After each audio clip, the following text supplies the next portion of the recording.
2023,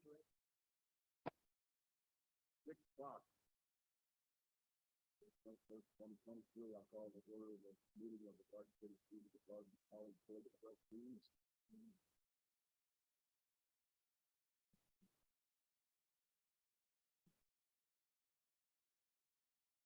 Can you hear me now?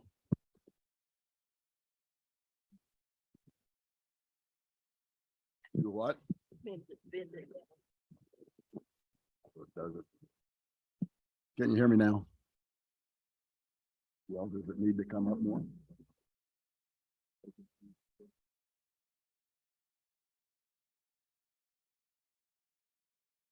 Thing I noticed Saturday, it didn't seem like it mattered if they turned them on or not.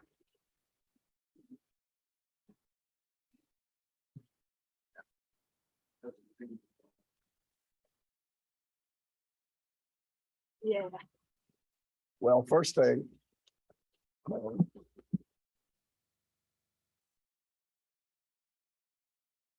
This is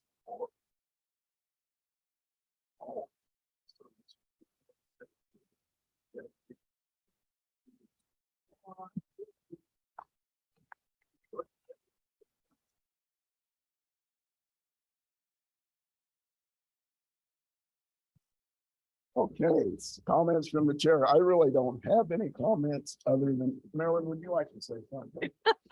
Good. Thank you, everybody. You're Thank you. my vote. The only comment I have is it's going to be an interesting year. We're gonna have a lot of things coming at us. Probably things that we don't expect, but we're gonna have to be alert and astute. Throughout this coming year, we got a lot of opportunities that we can take advantage of. And we need to know whether those are the right things or not, but I just call on all of you to give it a lot of thought when something comes up and not be afraid to speak your mind. Now we'll go to the SGA report.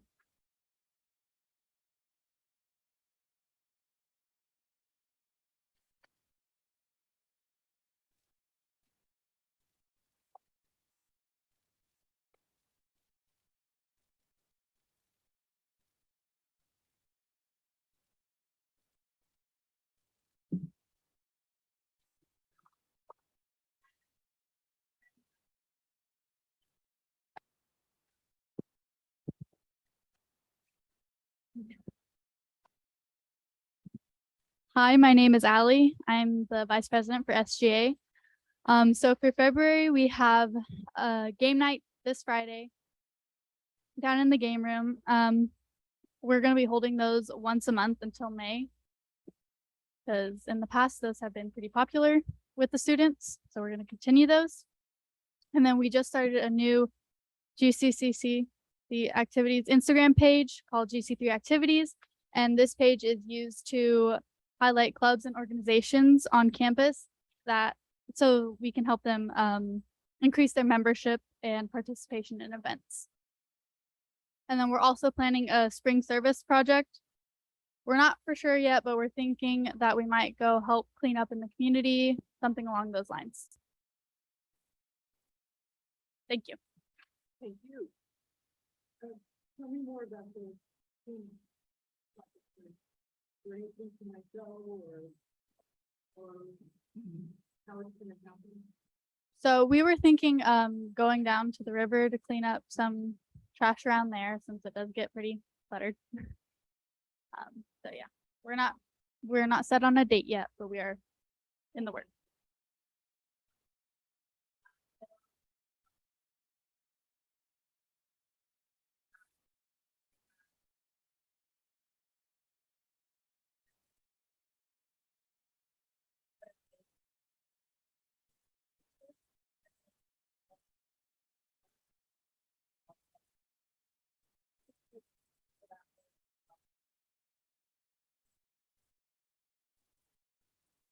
Anybody else have any questions for them?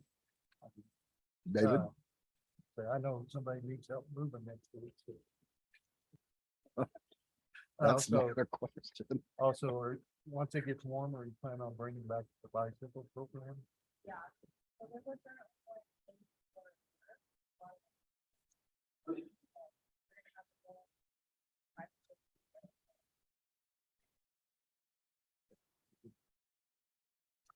Thank you. Thank you. Now we'll have introduction of new employees. No new employees. Well, with that, then, Dr. Ruda, will I just turn this to you as you introduce the auditor, and we'll go into the audit. Absolutely. With us here tonight, we have Teresa Dazenbrock and Kristen Sekovic, Louis Super and Dick. They've completed the audit of this previous year. And we'll be here to share the audit and answer questions. And we can follow up with any questions you have from that end as well. That bad? I thought I only was the one that did stuff like that.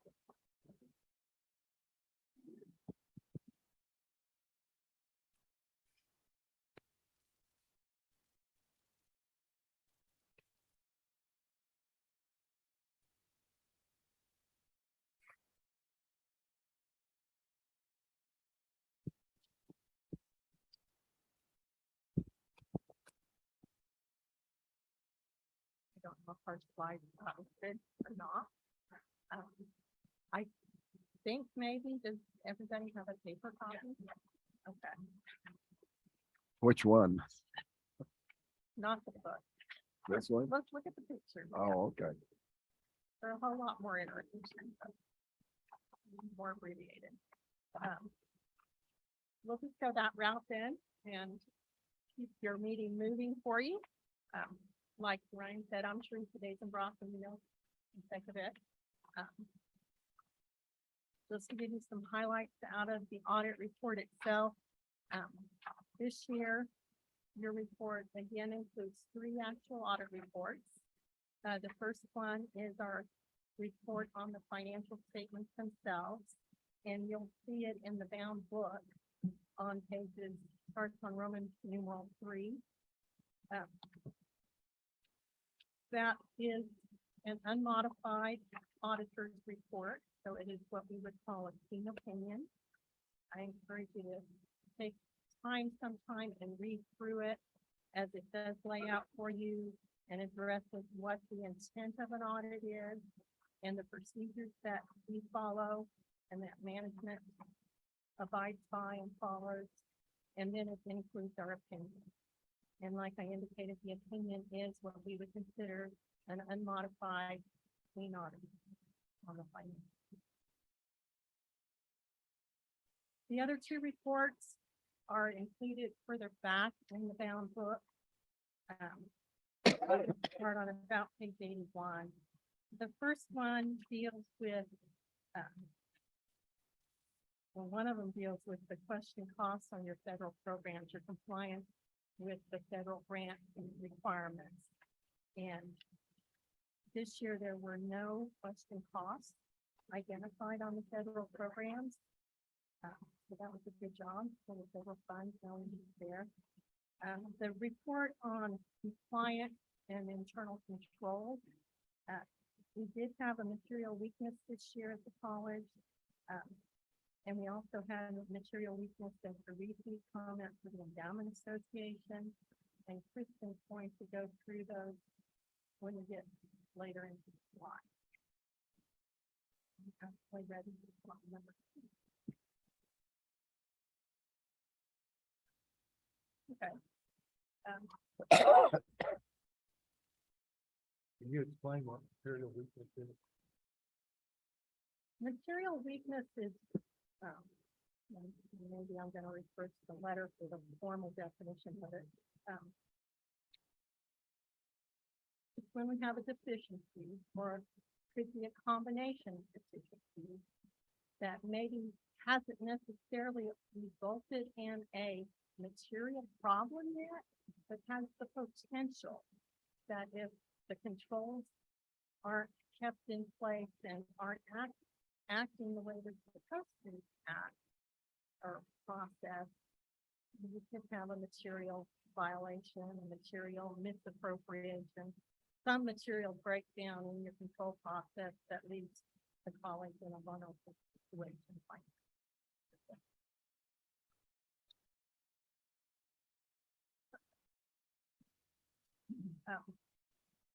want to back it up one.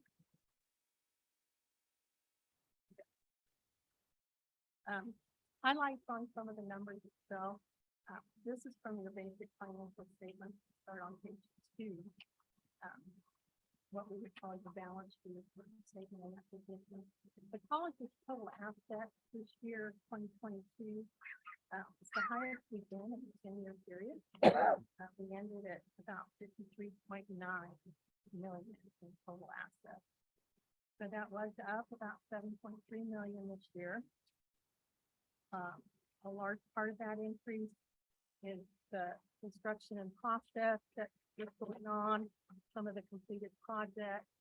You might recall you issued right before year end about a $5.1 million COP for some building improvements. That a large part of that was sitting in the cash balance, waiting for the project to get underway. This year you also had a capital lease for the sports field lighting, and that was about $441,000. Comparatively, the prior year, you were at 46.4, 46.6 million, about 40.9 million in 2020.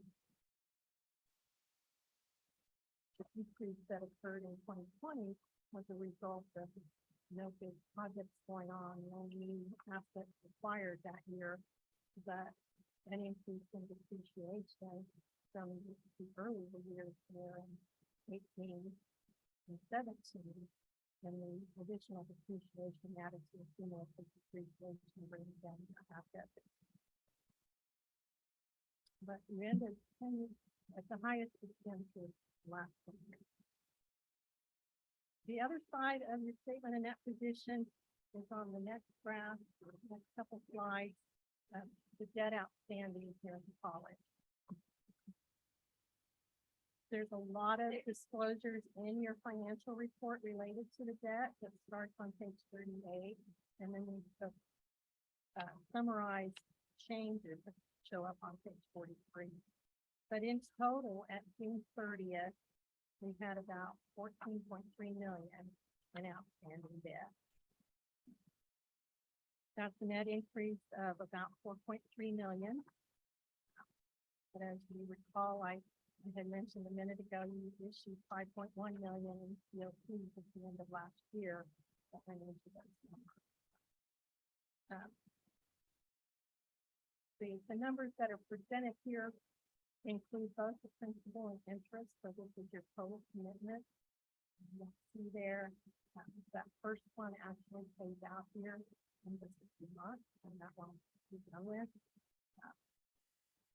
The one with the longest maturity out there is actually on page 5, and that's the second one, your building improvements and equipment lease purchase. That's going to mature in May of 2026.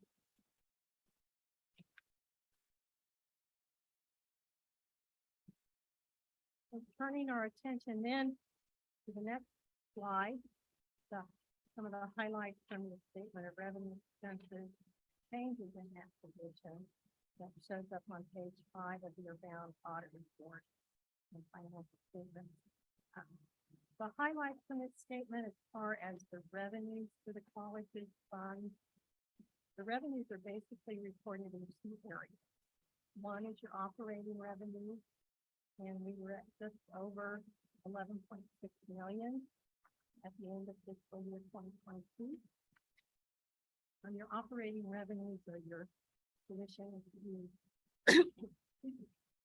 your grant revenues, your auxiliary enterprises, and some of the miscellaneous others. That 11.6 million is up about 2 million from the prior year. And we'll look at the components of all these in a minute. The non-operating revenues were just over 20.4 million. tax year. They include your property taxes, your state appropriation, the Pell and FDOG money that flows into the college, and your investment income. that comes in. It was relatively flat, 2022 compared to 2021, and actually down about 100,000. In total, you're looking at about 32.1 million in revenues from college. That's up a little over 1.9 million from the prior year, or about a 6.3%. So the breakdown on those, the next graph shows just the 2022 fiscal year revenue by source. We'll show you the comparative 10-year here in a minute. But relatively speaking, not a lot of change percentage-wise. We were down in the state appropriation, which is about the third largest category, the blue piece of the pie there. Property taxes was the largest portion of the pie. It was actually up a percentage from 41% to 42%. The second largest is the grant and contract. It stayed constant at 27%. The other two areas with increases of about 1% or 2% each were in food, tuition, and fees. Prior to 10% compared to 11%.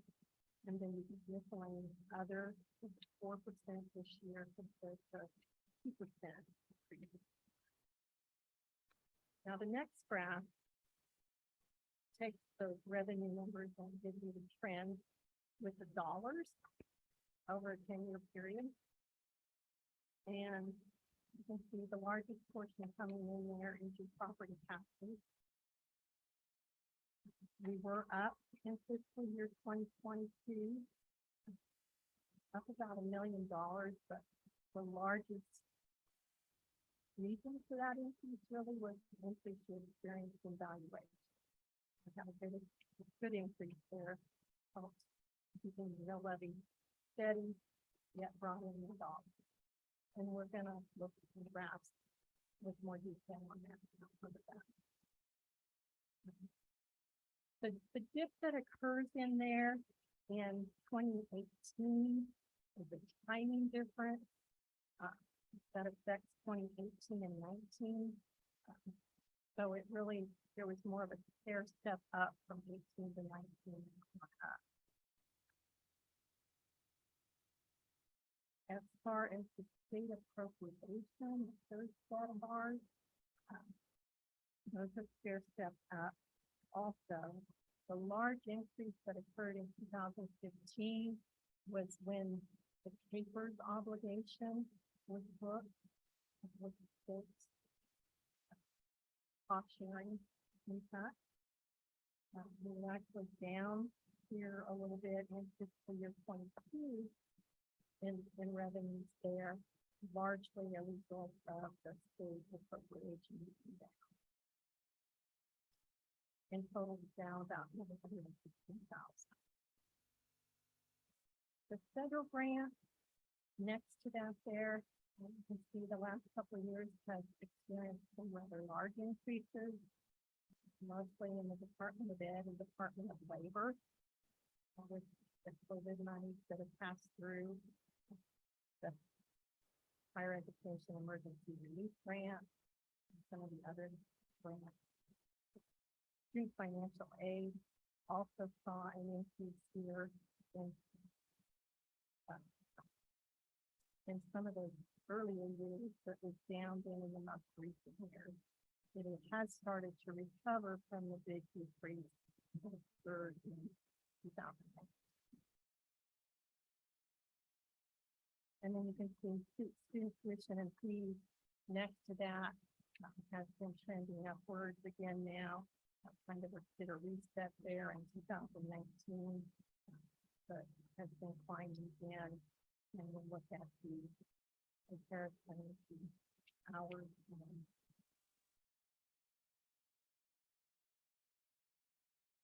the hours and stuff reflected in the report itself. Hours were actually up about 3,121 hours. Previous 3 years been down. The auxiliary is largely dependent on the student reading the book and the COVID and the format of the students with the one online book. We saw a decline in the revenue, along with the fact that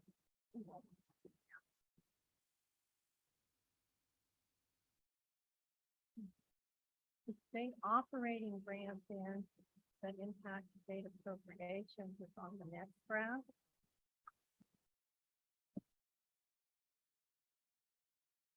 And what this graph is reflecting, the red line is the actual state grant appropriation that the college receives. The blue line is when that appropriation method went into place in 2003, if they take it and inflate it for inflation each year coming forward is where it should be if it had stayed constant with inflation. So the gap in between is one of the challenges that you as the board deal with.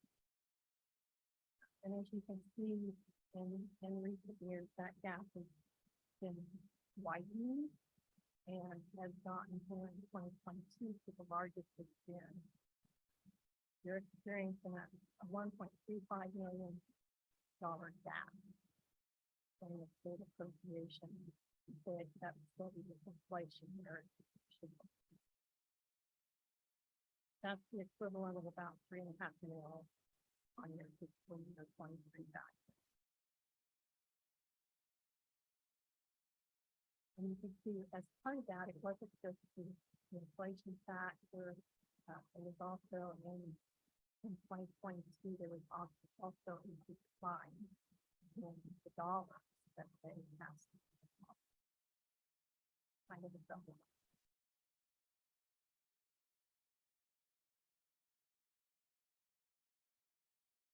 The next slide has 3 graphs on it that are presenting to you the components that impact the tax. All of our mill levy analysis.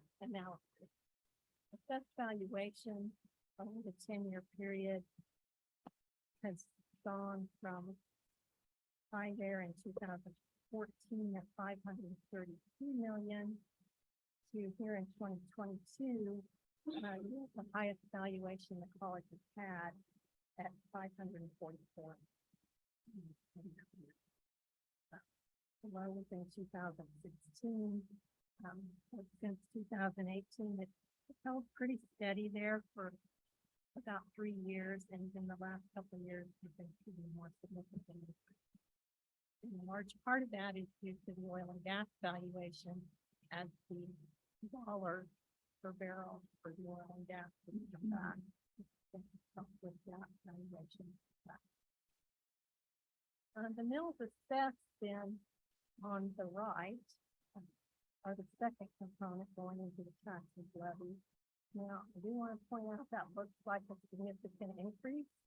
If you look at the legend to the left of that, there's only a total of 7 mills difference in total. So it's not quite as big a change as it might look. On average for the 10 years, we've averaged about 22.4 mils. 2022, the mill levy actually ended up being down slightly.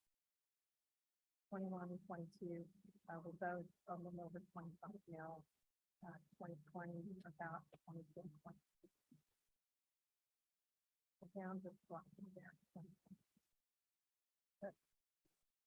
Those mills applied to your assessed valuation then give you the total taxes levied in the bottom chart. And over the 10-year period, if you took comparatively to 10.5 million in taxes that you raised in 2013, and just brought that forward with the inflation calculator, you would be looking at 13.4 million in June of 2022. That's compared to where you actually ended up at 13.8. So you really have held it pretty steady with the inflation.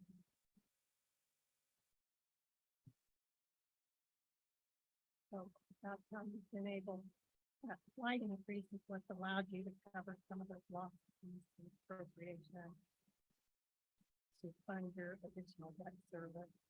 That additional debt during the time period that resulted in some of that low levy increase. And the dealing with increased costs, especially here.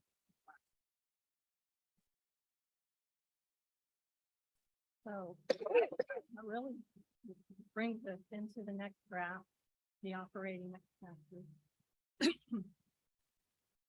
Total expenses for operations for fiscal year 22, we were at about 31.9 million. So it was up about 13.5%. The four largest areas that your expenses fall into are the same this year as they were last year. Three of those areas are up.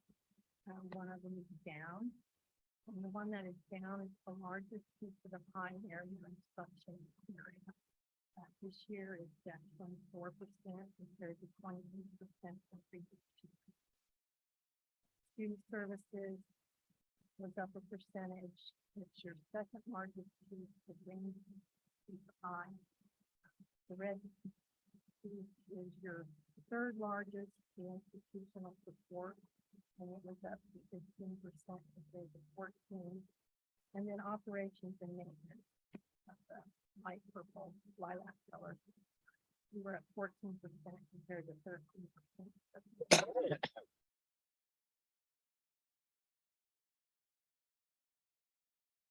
Dollar-wise, and looking at the operating expenses over a 10-year period, I mentioned we had the 13.5 overall increase.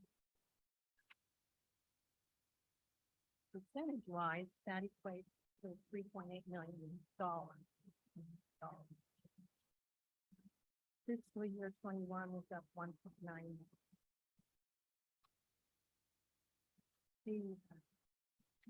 I'm sorry, you have to resort to your paper. Instruction-wise, you can see since 2016, we have experienced increases in there. 2018 was actually back to about the level we were at in 2010. And then we saw some decrease in 2019 as COVID impacted us and brought those costs back down for instruction. And then we were back up in recent years. The declines we've experienced in the last couple of years are largely due to changes in the amount of papers, for one thing, but then also changes you've done internally with some of the programs that you've restructured and done away with. Academic support, and that increases depending on some of the grants that you receive going into there. And then the big change in student services is largely because of some of the emergency grants that came in for the students. And we'll say that during that time. Institutional support, that's largely where your administrative costs, your human resource costs, IT services, legal, and things include issues. And this year it was up compared to some of the previous years after we had a few ups and downs. Operating maintenance and plant was up quite a bit this year, about $1 million increase, largely because of some of the expenditures you were making for campus security and special projects and repairs. Some of those were deferred from earlier years. So you concentrated a few more of them into 2022. As you're all aware, the cost that you've experienced increases with the large increases in fuel costs and so on. The auxiliary services and enterprises, those took a drop after 2018. That goes back and corresponds with the revenue you were seeing in those areas as the format changed for instruction and the books went to an online platform. And then your depreciation has been increasing as you've been depreciating the new building. Here. And the last graph is just a comparison of the expenditures of your federal awards. At the federal fund section of the audit starts back on page 81. The individual grants are outlined on pages 93 and 94. But in total here for 2022, they're very comparable to where we were in total dollars in 2021. We actually had about 9.4 million in federal expenditures, federal grant expenditures last year. So this includes your financial aid office, a lot of the COVID grant money, higher education relief funds, in those programs. There were a total of 29 grants this year, and 10 of them are what we call major programs that we perform detailed compliance tests to make sure you are meeting all the compliance requirements that the federal government outlines.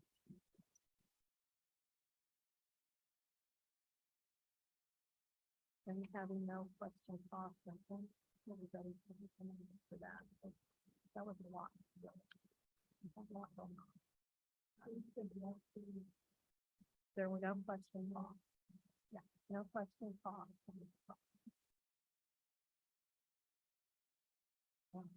2019 was the lowest in the recent years. For federal money, that's when we saw the big decrease in 2023. It is down about 1.1 million. It is starting to.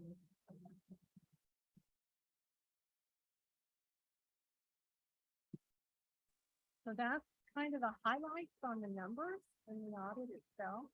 If you have any questions on those, we can think about them like Kristen goes through the management letter. I just have Mhm. I know you definitely gave us some questions on some of the brands and Right, Kristen's gonna go through those here next week, so. What is?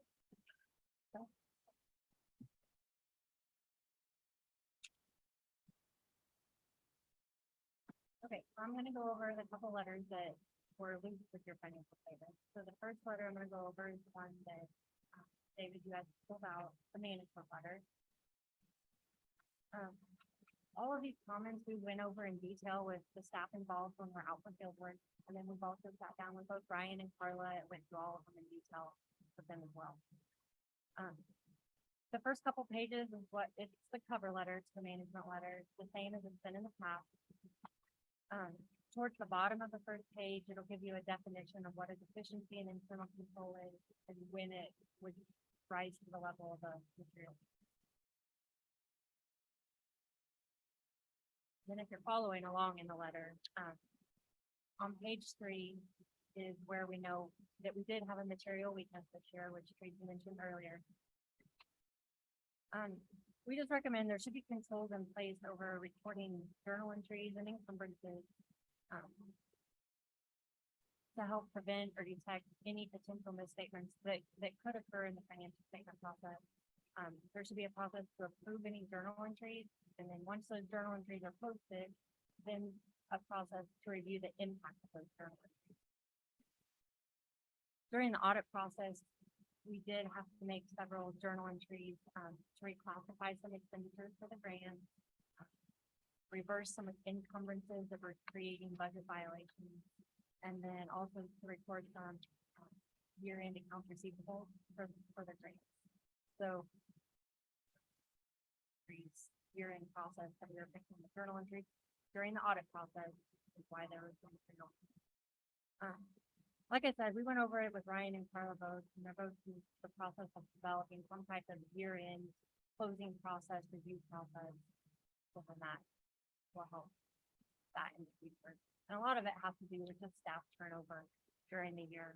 You know, last year, the individual in that place was here during that closing process. And then when she decided to leave the college, she wasn't here to do the cross training on what all happens during that closing process. So that's a lot of why they happen. Just see the staff changing, cross training not happening just because of when the turnover happens.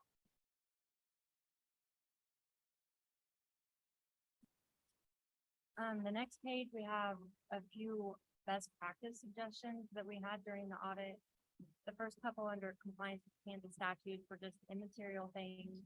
One deals with, you can void, or send to state unclaimed property, you know, any checks outstanding over 2 years old can be cleaned up. There were a few checks past that 2-year mark that can be cleaned up. And then also there were some immaterial budget violations in some of the funds. The comment under budget, just a reminder to make sure to review the budget for accuracy prior to submitting it to the state, to make sure it's how you want it to appear. For cash, there were some signature cards that still had past employees included on them. And I know when we were out at the college for the audit, they had documentation of those signature cards being updated. The banks didn't get them updated on their end. So just a reminder, I guess, make sure you follow through and verify with the bank that those are updated. We did have a couple comments under fixed assets. These are still just a reflection of the learning curve on the fixed asset software and how it integrates into college's general ledger system. And then to make sure to, especially with all of your projects you have going on, make sure to track those VIP type projects on an ongoing basis. It's a lot easier than trying to accumulate it all at the end of the year for the audit.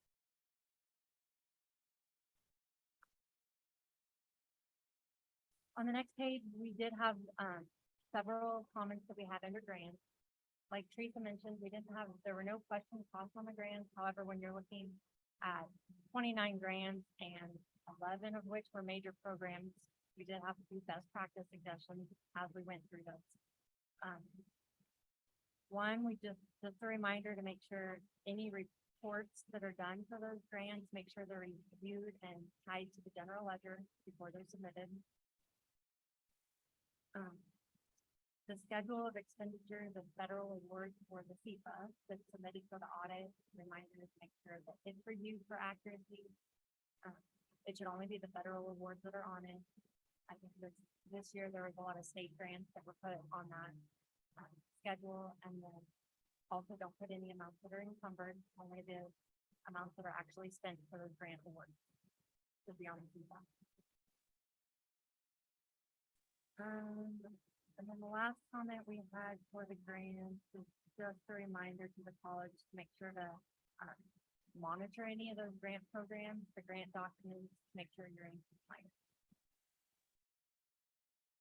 And so one minor thing that we noticed for some quarterly, I think the quarterly reports have to be posted onto your website by a certain time frame, maybe 10 days after the end of the quarter, and they were a few days late. So pretty minor thing, just make sure you monitor the grant. A couple comments under internal compliance. Just a reminder that you do have an outside payroll processor, but just because you have an outside person doing it, just a reminder that as the college is supposed to be reviewing the quarterly reports that are submitted, like 941. And then once they are reviewed, whoever's reviewing them, sign off or initial, take credit that you're reviewing that.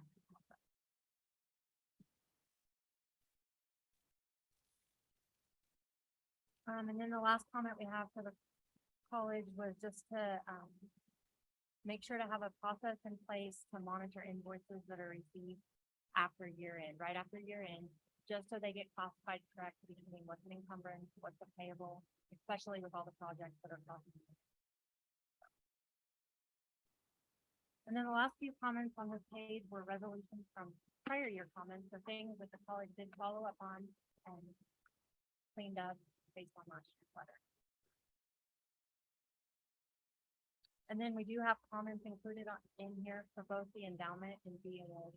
And once again, we went over all of the comments with those staff involved and the comments with Ryan and Carla for BA.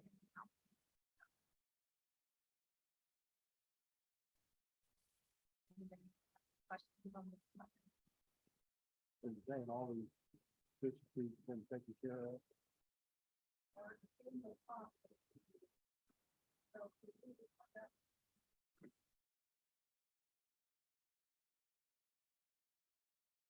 And I know a lot of them have already been taken care of, like I mentioned, the signature cards, I mean, we're aware they're updated, probably just need to get in contact with the bank, make sure they update on their end.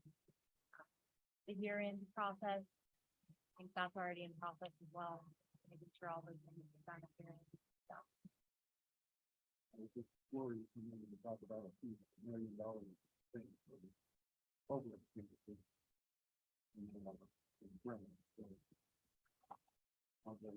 Is there anything?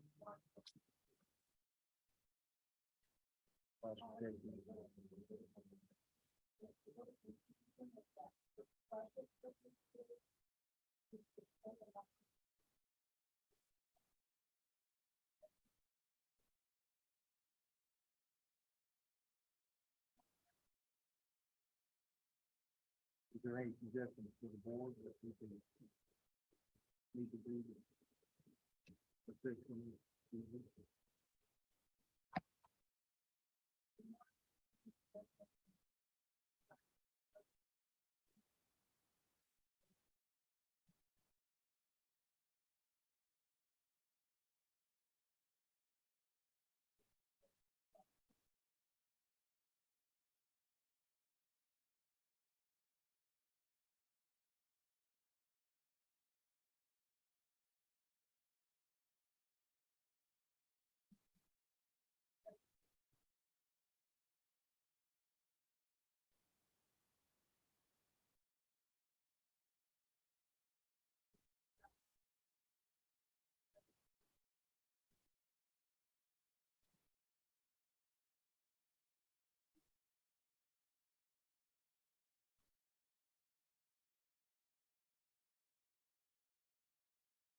Thank you.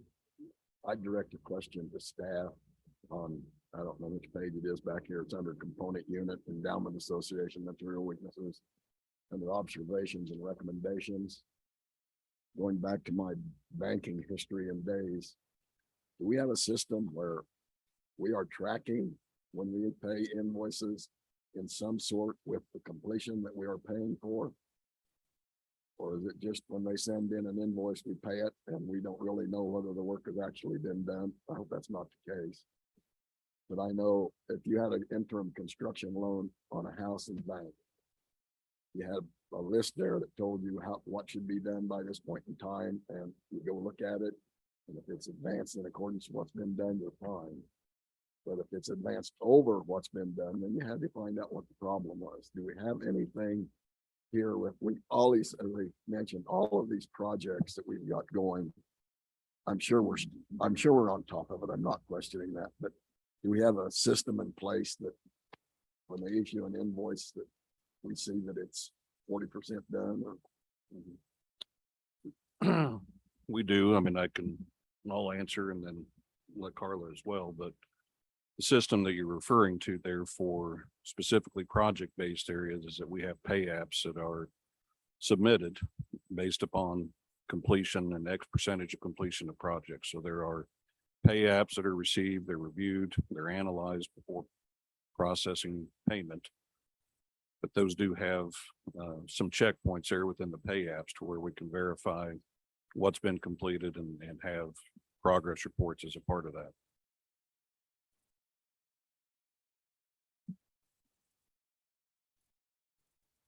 So we don't really ever have any misunderstandings of what we're getting for what we paid for. I won't say that we don't have misunderstandings. I say that there's a checks and balance as far as verifying. That's all. Yeah. Yep, sir. And the architect on our big projects, the architects are the ones that submit the payouts, so they're involved as well. For the contractors. And they know at the time they submit those, how far along we are and how close we are to completing or how far we're behind or whatever. I think that's more or less comfortable. Are we talking about two different things, or you're talking about the endowment?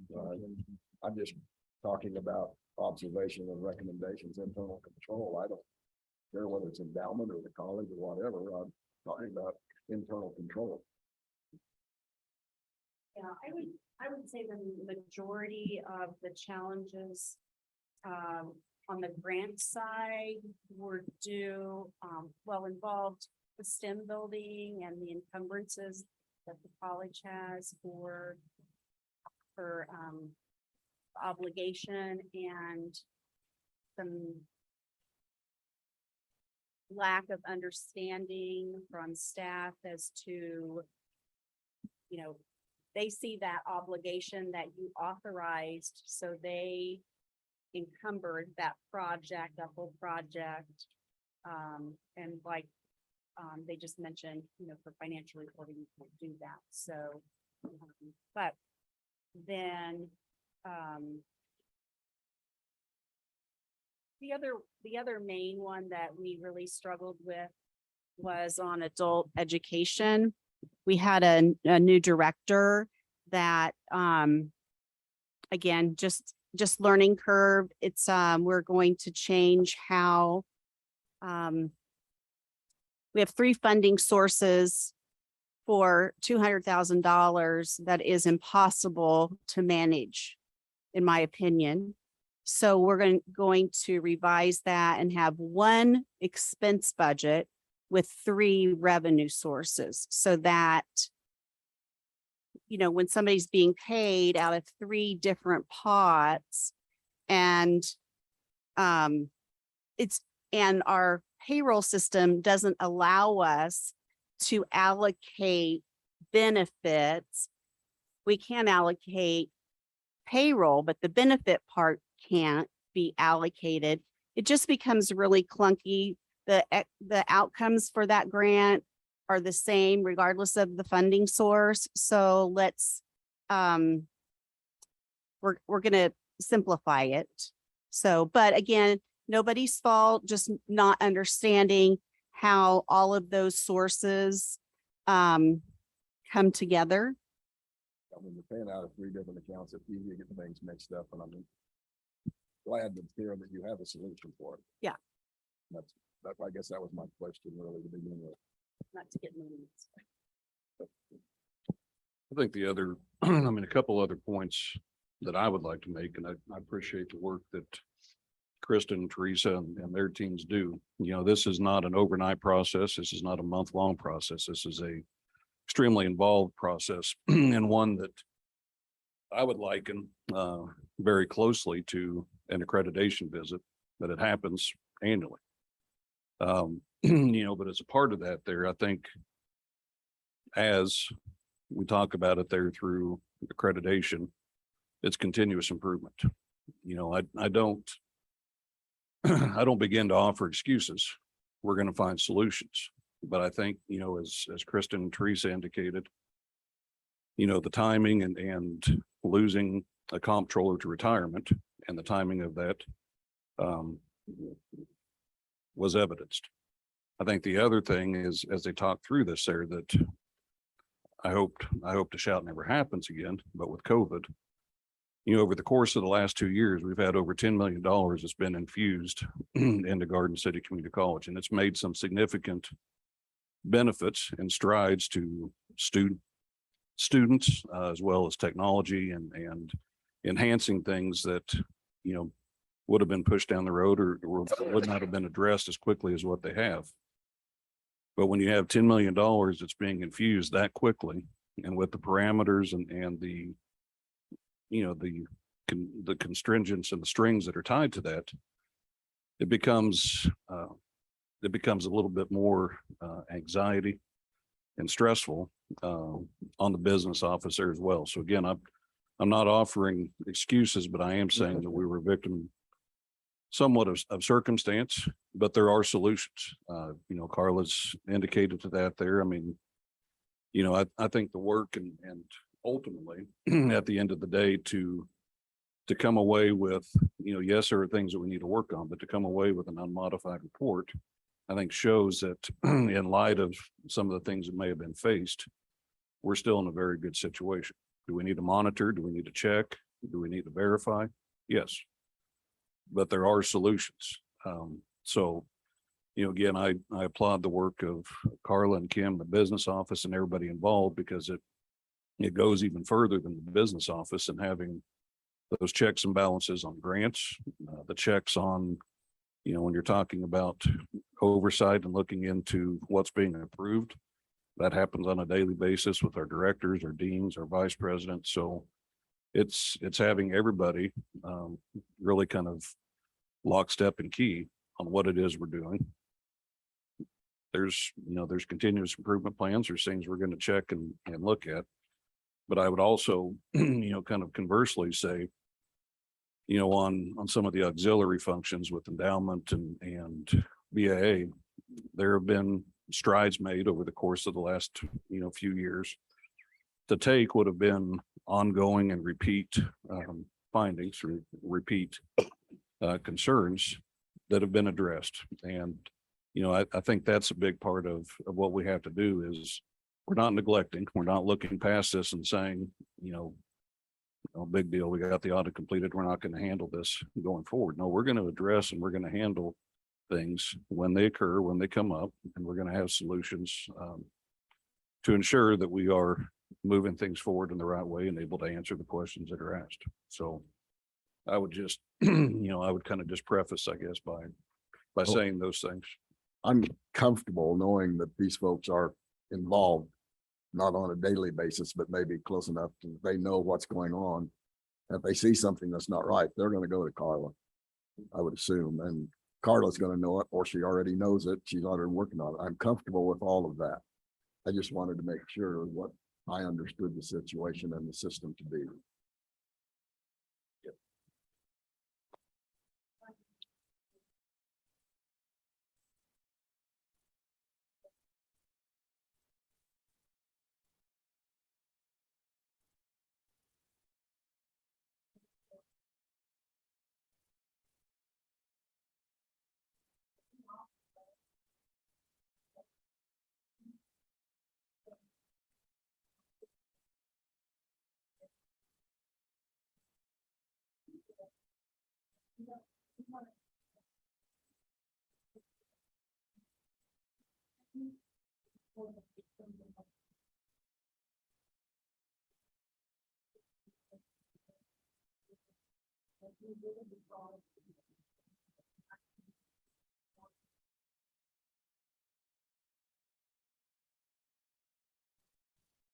Thank you.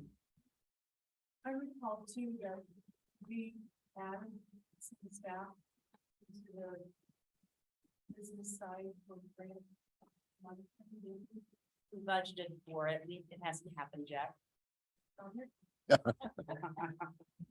Yeah. Yeah. No, you're correct.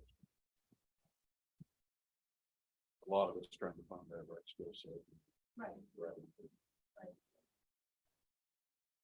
I know as a board member, I'd like to see a perfect report, but we know that's not possible with the amount of dollars and things with projects that we are doing now here. We just have to question it, so it's on the record and the public knows that we're watching. So one of our responsibilities is oversight. Girls, I really appreciate your time and all the work that you put into this. I'm an old football coach. You know, you either win, tie, or lose. So after you go through all of this, do we win the audit, or tie the audit? Or- It's a win. That's the word. Yeah, unmodified. Yeah. I knew it was a weird, set of words. All right. Thank you. Thank you very much.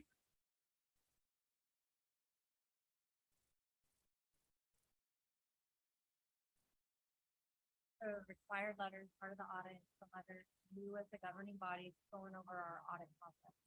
Um, It goes into what our responsibility of auditing is versus your responsibility in preparing the financial statements. It lets you know the planning and scope of the audit. The significant risks, that's a paragraph that's required to be in there. Those risks that are identified in your letter aren't anything, thank you, unusual to you. Those are risks that are identified by auditing standards that we're required to look at when we come in to do an audit. Where is this letter you're referring to? That's, It should be a link in the back of your financial. It should have been 2 letters. I'm sorry, Just a big packet. and where in the back? So it was a separate letter. There should have been 2 letters with your financial management letter that I just went over, and Okay. then now this letter. It says board of trustees on the front page. On the front. Have a page number. I'm old. Thank you. Rob. Thank you, Rob. On this front page.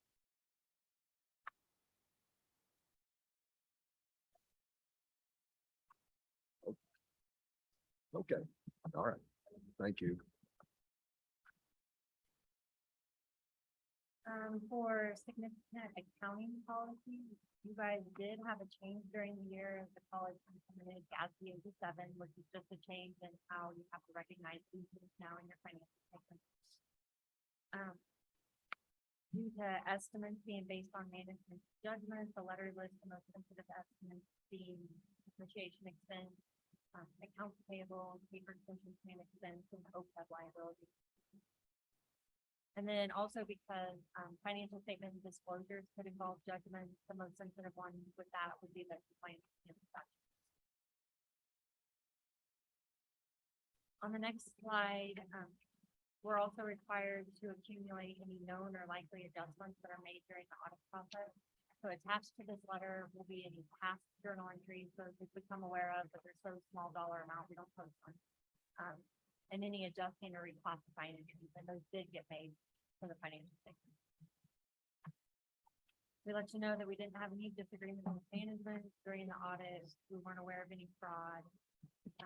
And then also attached to this letter is the management representation letter, which is a letter signed by Ryan and Carla, just letting you know that if they were aware of anything, they provided us with that information.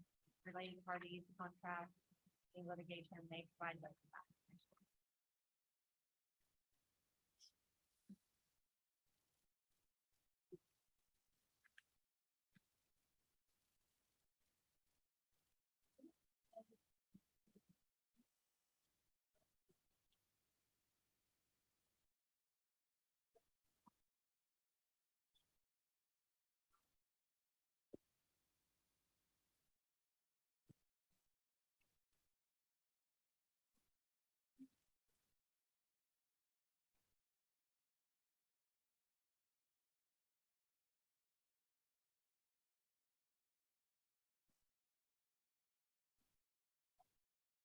Good enough.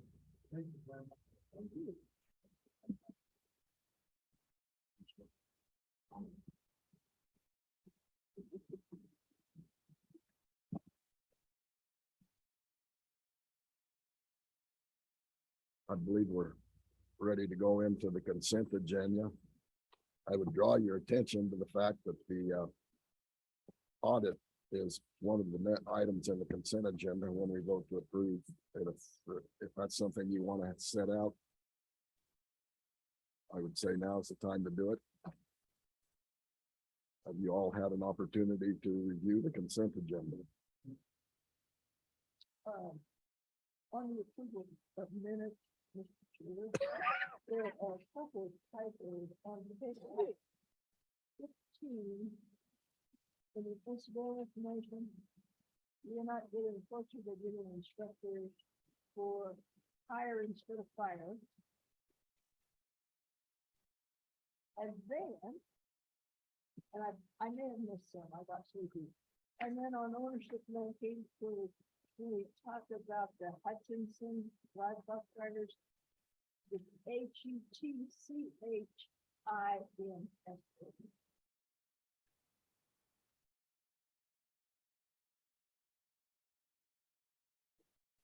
There may be more, but I got sleepy. Are there any additions, deletions, corrections to the minutes?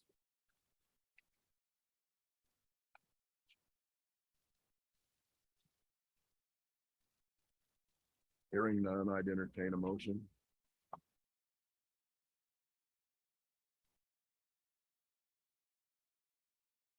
I still move, for the, approval of the minutes with the corrections. How about the consent agenda? That, you didn't set that out separate, did you? No, That's included in the, I mean, the audit is included in the consent agenda. correction. Well, then let's just set that item out. I think you got it corrected. Approved pending changes. That's recommended. You have a motion made to approve with the correction of what it was that you had there in the, okay. Have a motion made, is there a second? Made and second, all in favor signify by saying aye. Opposed, same sign. Motion carried. You will go, I would like to pull item. okay.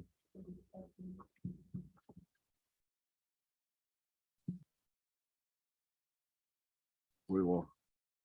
I thought we had made a motion to approve the consent agenda. Let's go back. And we're approving the consent agenda with the exception of which one, Marilyn? We didn't make any motion. The only motion that was made was. Okay. No. I won't debate that right now. You want to set out item E, is that correct? Okay. Is there anything else that anybody wants to set out? Okay, then I'd entertain a motion to approve the consent agenda with the exception of item E. Is there any further discussion? All in favor signify by saying aye. Opposed? Then we'll go back to approval of on the second amendment of the agenda. Consent agenda, item E. Is there discussion on that? Yeah, I would, just ask for the,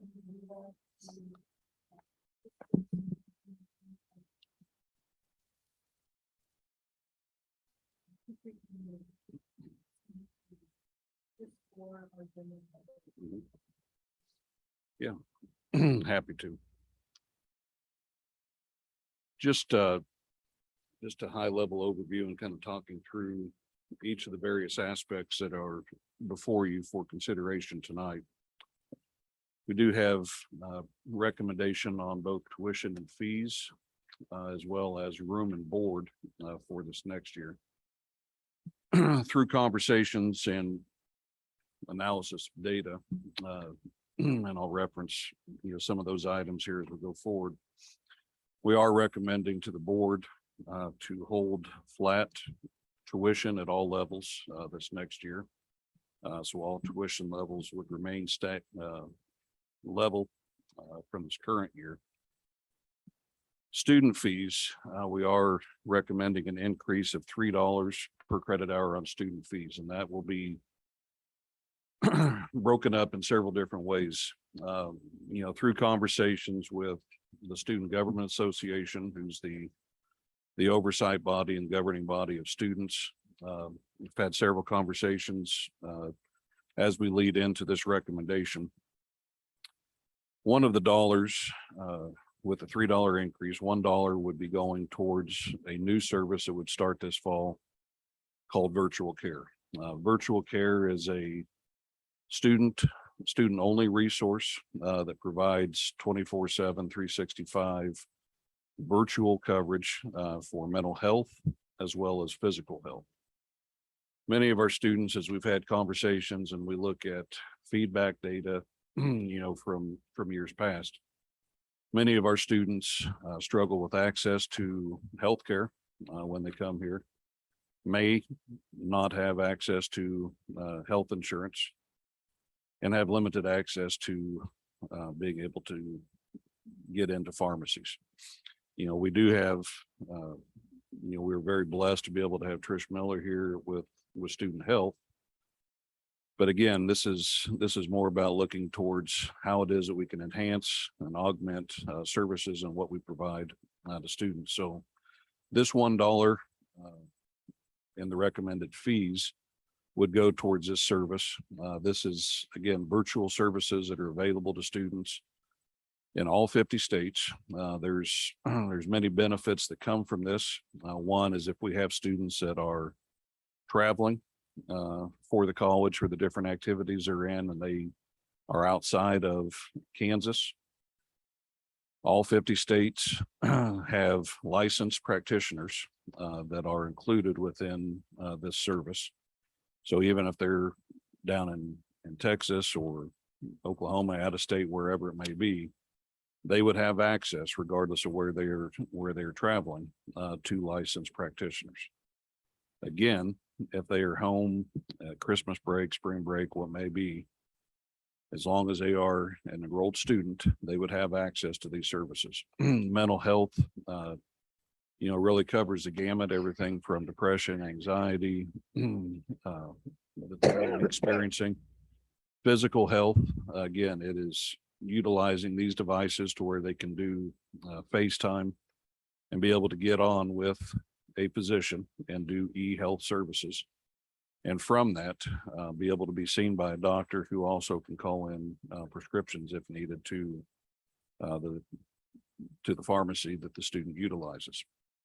The other benefit that really comes from this there as well is that there are 26 languages that there's interpretation services available and built into this service there as well. So as we've talked about this and looked at it really for the better part of about 2 to 3 months with student government, this has came back as a high priority for us to look at and really, again, enhancing and augmenting services provided to students. So $1 of the proposed $3 increase would go towards paying for that service. And then the remaining $2 would go towards a couple of different initiatives that have came from our strategic enrollment management planning that we have taken on here for the past year. Part of the initiative, therefore, the additional $2 increase will be to establish some new scholarship paths from these funds. Some of the opportunities that we have built in and proposed would be to expand what we have as far as dual credit scholarship opportunities.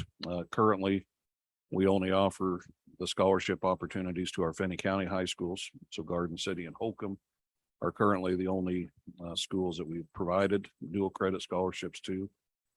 This fee would go towards offsetting and providing it for all of our service area high schools. So it's very specifically speaking to affordability, but also increasing access to higher education there as well. And then we will also be setting aside some of the dollars towards establishing an alumni scholarship. So any student whose family member, parent has graduated or completed credits from Garden City Community College and is considered to be an alumni, we will now have dollars allocated that we have not in the past to again be able to speak towards affordability efforts there as well. So that's where the additional fees will be going that are proposed. On the room and board side, again, we are analyzing and looking at where we are at there within the auxiliary funds. Our recommendation is to hold the room rates level for all of our housing options for this next year. So we were not proposing an increase on room rates. However, on the board plans, on the food plans, what we are just in conversations and what we have had kind of projected out there with CPI increase, we are anticipating around a 9.4% increase, 9.5% increase in CPI this next year for food costs that will be going up. So our board plan and what we have projected is to increase our board rates by 9.5% to reflect what we are seeing from the CPI increase for food costs for this next year. The other piece that I would draw your attention to, and that we've referenced here as well. Again, as part of the new strategic enrollment management plan, we've taken a look at how it is that we can develop and look at strategies and measures to build in and really address maybe some populations that we're not quite meeting the mark on. One of those populations is being able to attract back non-traditional students, providing some different pathways. So within this, on page 46, we have outlined a new proposal where we will start on a very small scale with providing married or family housing as a new offering this next year. So we're going to set aside four different units and really look to be able to market and increase opportunities to meet the needs for adult education. You know, as you look at Southwest Kansas, Finney County, Kansas ranks towards the bottom as far as the number or the percentage of residents who have a bachelor's degree completed. So much of our impetus and our thought behind this is reducing some of the barriers that may exist, if that's housing, you know, whatever the case may be. But let's reduce the barriers and figure out ways that we can help to move the needle on students earning their college degrees, starting with the associates, and then finding ways and opportunities that may exist to transition into the bachelor's degree and other opportunities there as well. So again, we're going to start with a very small pilot, setting aside 4 rooms that will be designated for married/family housing. See what the demand is, and then from there we'll evaluate and determine what direction we need to go for upcoming years there as well. But the other side of that and what we provided as far as evidence there as well is just in the corresponding pages, you have comparatives from each of the 19 community colleges as far as where Garden City ranks on each of our different tuition and fee levels combined, as well as on room and board rates combined. Again, very competitive. I feel like we are, very competitive with what we are proposing on the $3 increase and the board increase, and still keeping very well aligned with where we need to be at competitively on that end. Happy to answer any questions.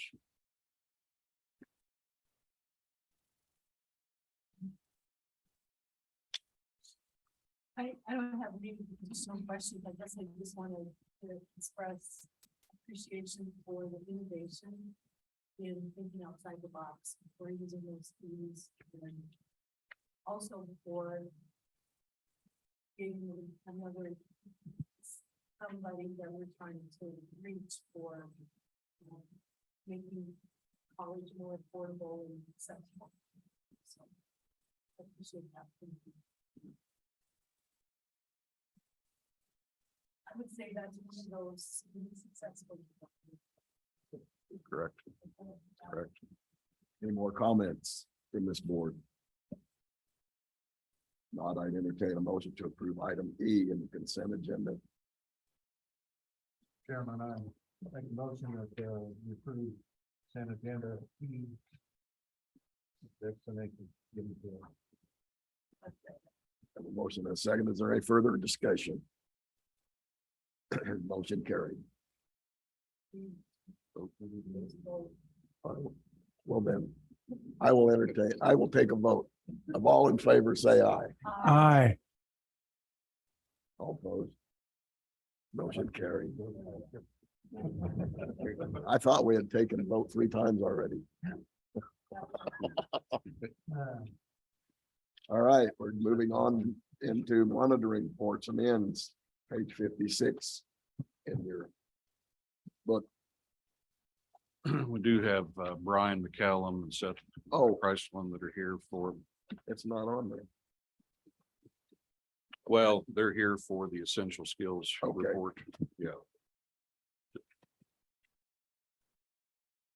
They represent the SLAT team, which is the Student Learning Assessment Team. That's a significant amount of work that goes into this area. Okay, so I'm Seth Chrisline, the associate professor of English. I'm also the assistant assessment coordinator. I'm also on SLAT. So that we have provided the assessment data for the essential skills. And for the most part, just updated some of the language in there to apply to terminology institutional skills, so that we are referring to the essential skills and the employability skills under that kind of umbrella term, which we are using as the gen ed assessment for the transfer side and then the tech side. And so then we've included the information with the assessment that we have conducted up to this point.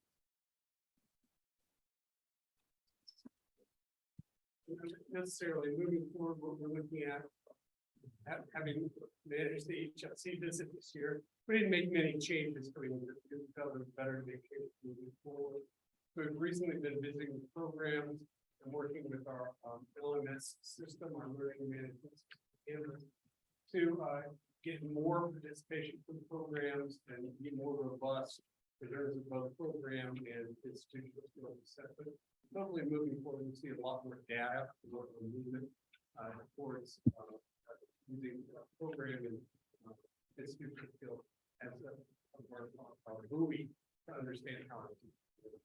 It's a targeted area of improvement, something that talked with HLC about in several of those meetings, area of continuous improvement, so that something that we want to do better in and are working on. And I'm very, very excited with integration with LMS. I think we'll get a lot more faculty buy-in. I think we'll get a lot more data out of that and be able to really start to assess the data that we are getting with that. So that's a very exciting for us. We have a program right now that's been piloting it. And actually tomorrow morning, I'm going to start pulling some of that data and looking at it. That it's been very exciting that we've talked about for a long time, trying to integrate that more into it. And we're finally kind of getting to that point. So it's very exciting for us.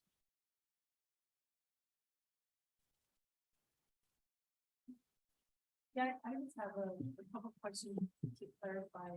I see the rubric on page 15.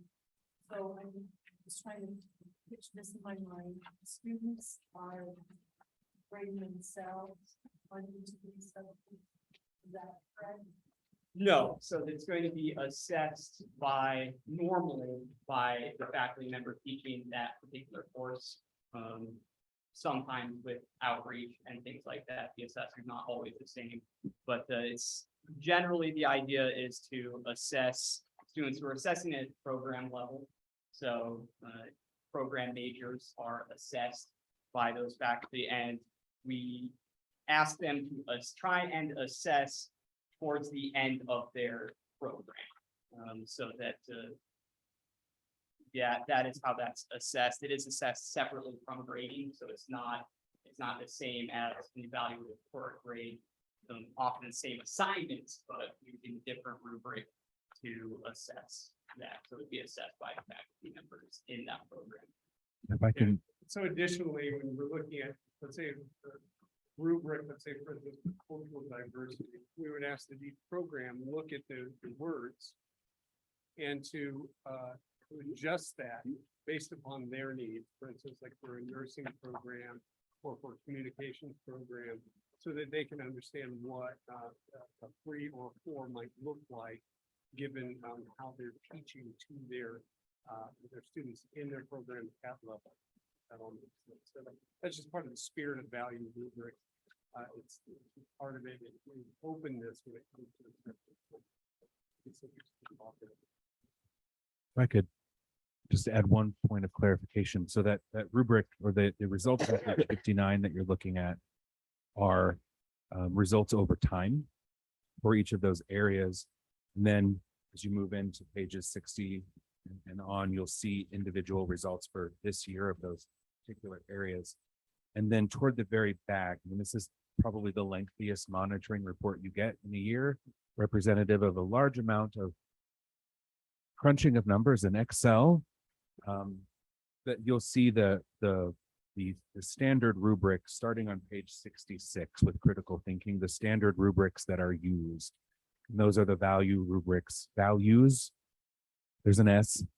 Yeah, well, just value add. No, It's now, oh, it's just the value rubrics that are used by those faculty.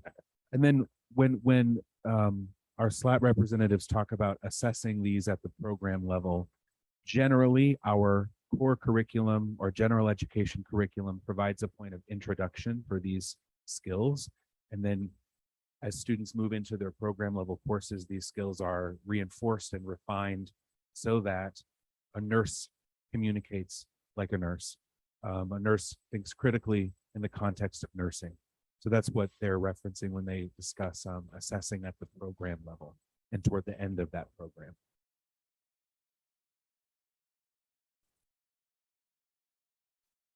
I noticed on this one page, you have HLC 1.C.1 highlighted in yellow. That's a separate, That's something. that's a separate one. That's me later. Oh, Oh my God. No I didn't study for that part of the test. Yeah. all right. It's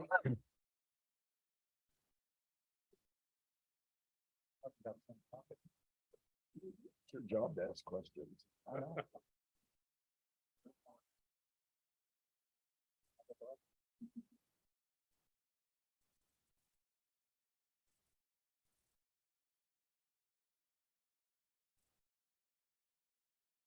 Anything else? Not unless you have any questions. We don't need to vote on this, do we?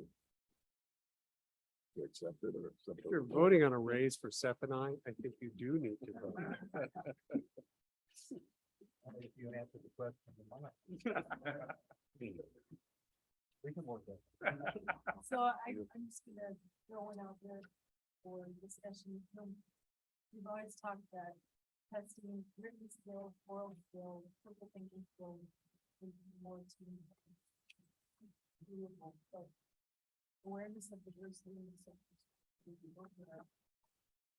Any comment about those? Those are tougher, and I think a lot of that has to do with both normalizing how we look at assessments and also finding ways that we can craft assessments that make sense. And so that's just been a lot of conversation moving up to this point. And I can tell you that we're really excited moving forward to workshop and to deal with these skills to help our professors and our students really understand what is level, right? And what is it? How do we see ourselves as awareness of diversity? And what does that mean to us? So there are some meetings and conversations that we've been having that we need to continue to have so that we can better assess and understand the numbers that we're providing to you as an institution. Does that make sense? I think you're acknowledging that. Yeah, you're right. It is. They're harder. sticky. Those two are hard. They're Those two are sticky, hard. and that's a conversation that is had oftentimes. And so helping our professors and helping our students understand what that looks like to us at our level, it's really important to understand there's a lot of flexibility there when it comes to assessment. And we just want to normalize it and quantify it so that we know the numbers we're looking at are solid and based on data. I appreciate the support. Thank you. Thank you. So I think to your, to your question, Leonard, so there would be consensus approval on each of these monitoring reports. We can go through the other one if you want on personal enrichment separately, but then with that approval, then it would move to next month there that we would review, see if there's any changes going forward. So we are looking at annual executive limitations, personal enrichment, 76. Mhm. And that is in page 13 of the policy governance, if I'm not mistaken.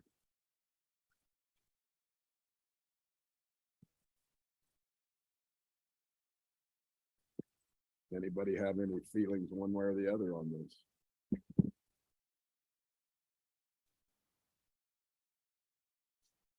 So I think there's some new conversation in here, in the explanation of we need the monitoring indicator about, some new programs that are for the colleges and making partnership with Tyson, Stewart County, Community Colleges, CDL program, getting from workforce connection, that's not new, that's been in the market.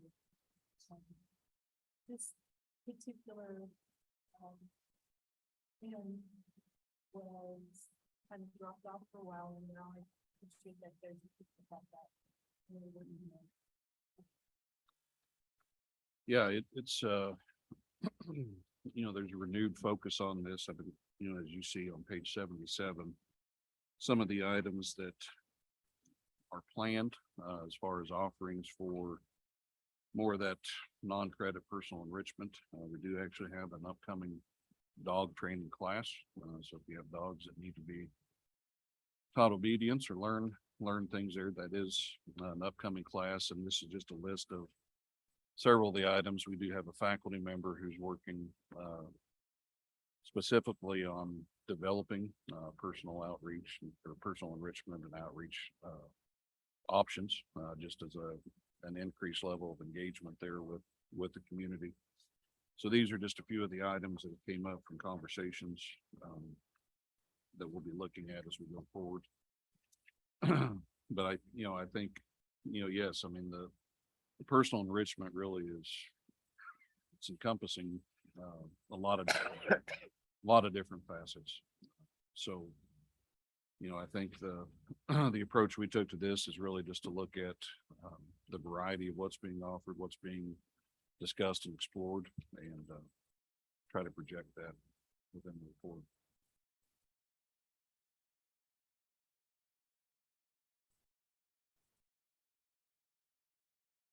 We need to move right on along to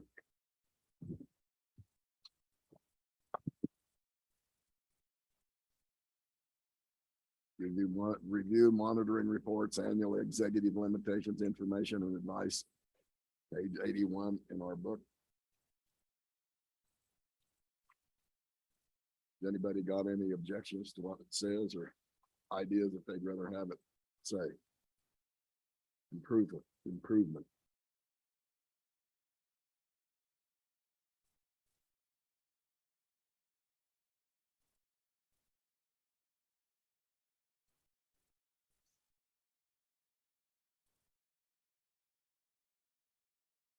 There's no comments. We'll move right on along next to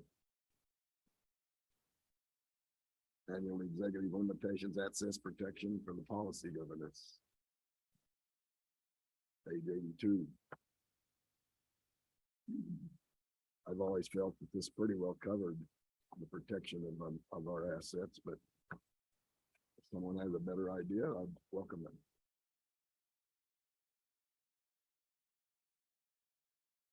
Know that we've had conversation in the past about number 7, disposal asset value over 50,000.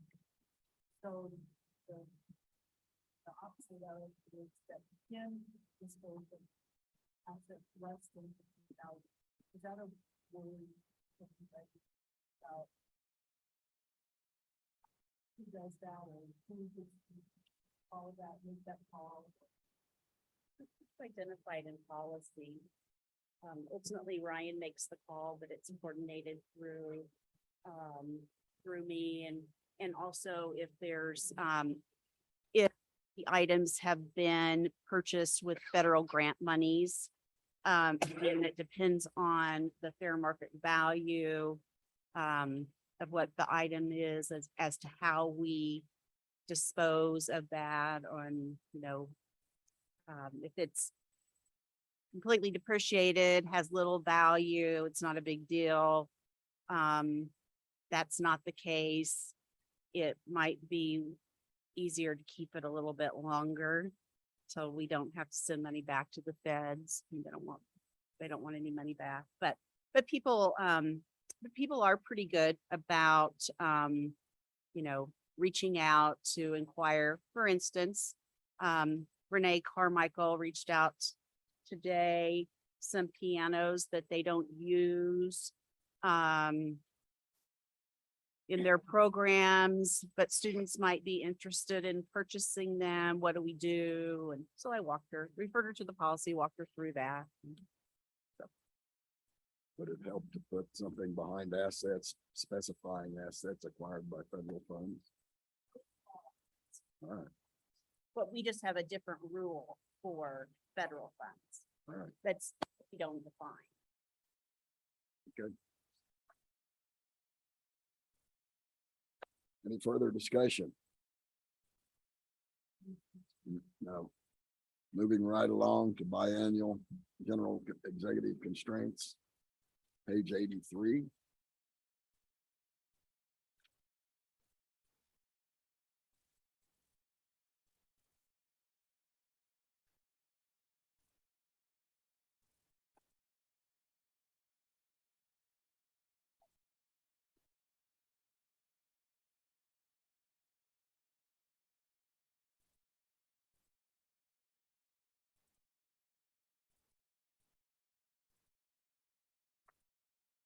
I don't have any problem with what's written.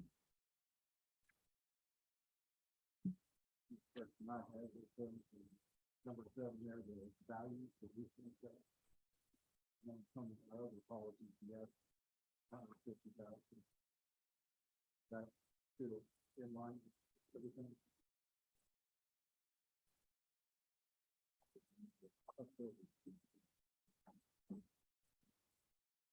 No, I believe, so I think we left that one the same there because that's specifically towards Benny County.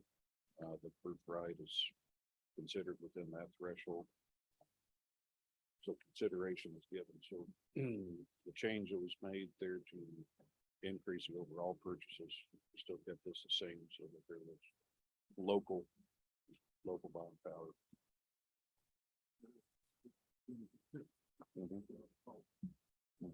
I wouldn't have any trouble deleting the 10,000 and saying the president shall not allow for purchases over 50,000 without first giving consideration to local city county, so on and so forth. What do you do if it's 8,000? You can go anywhere you want to. And do maybe. Yeah. You find a better business for, or a better price for supplies and stuff. I understand that.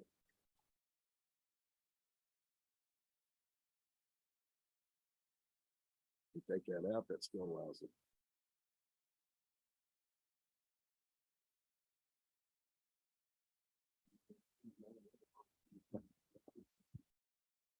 No other comments. Let's move right along. We'll cross that bridge another day.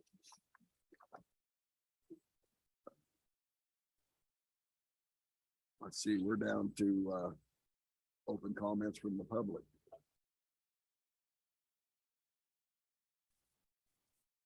There are none? None.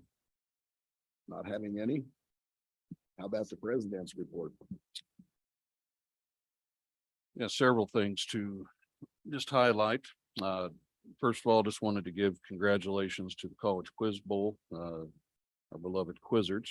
They're going qualified for nationals for the 3rd consecutive year and will be traveling to Chicago to compete in the National Collegiate Quiz Bowl contest. So very proud of them on that end.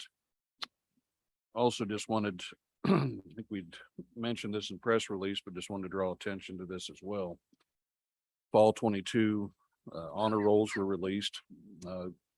We had 680 busters who were earned and received recognition on honor rolls varying with the GPA of a 3.0 or higher. So there are different honor rolls that we have, 3.0 or higher being the threshold for that. So the 680 students, that represents 60% of the students that were enrolled here this past fall, which is a tremendous accolades all the way around from staff and the students, faculty and everybody involved. Did want to give recognition to the meets team. The meets judging team placed as reserve champions at the 2023 South Plains contest here just a few weeks ago.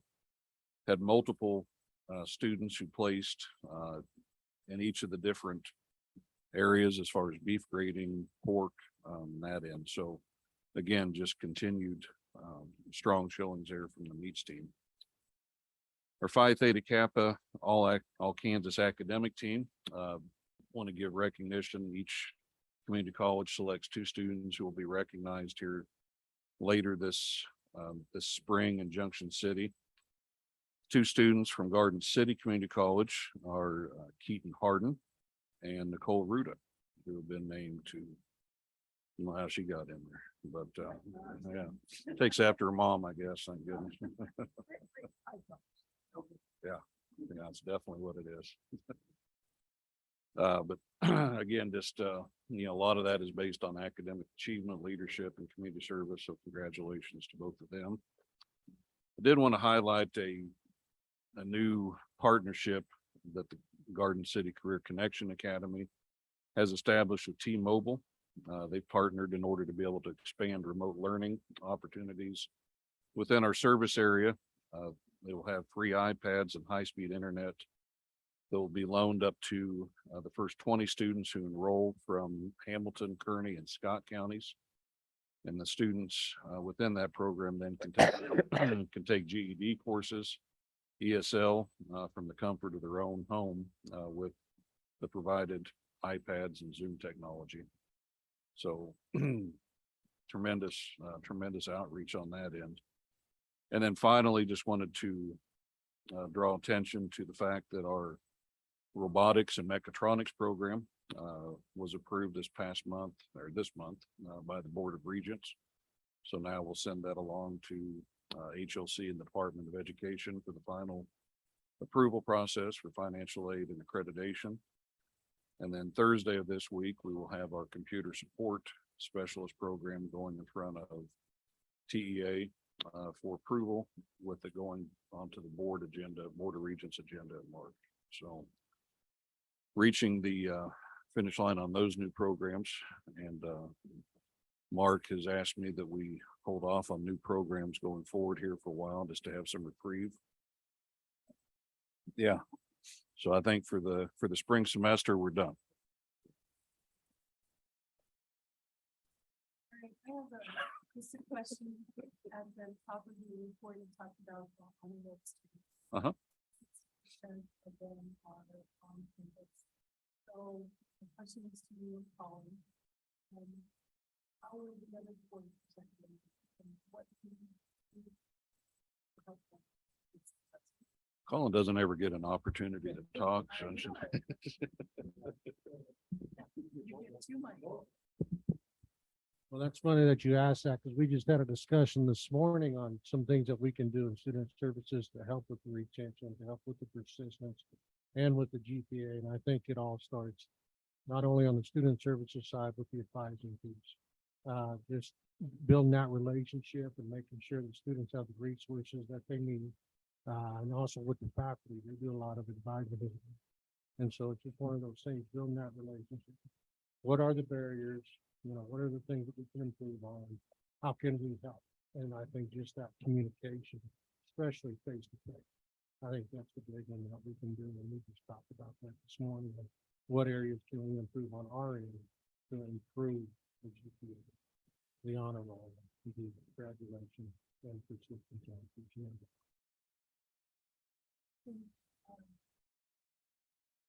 Work. It's an opportunity for projects or I think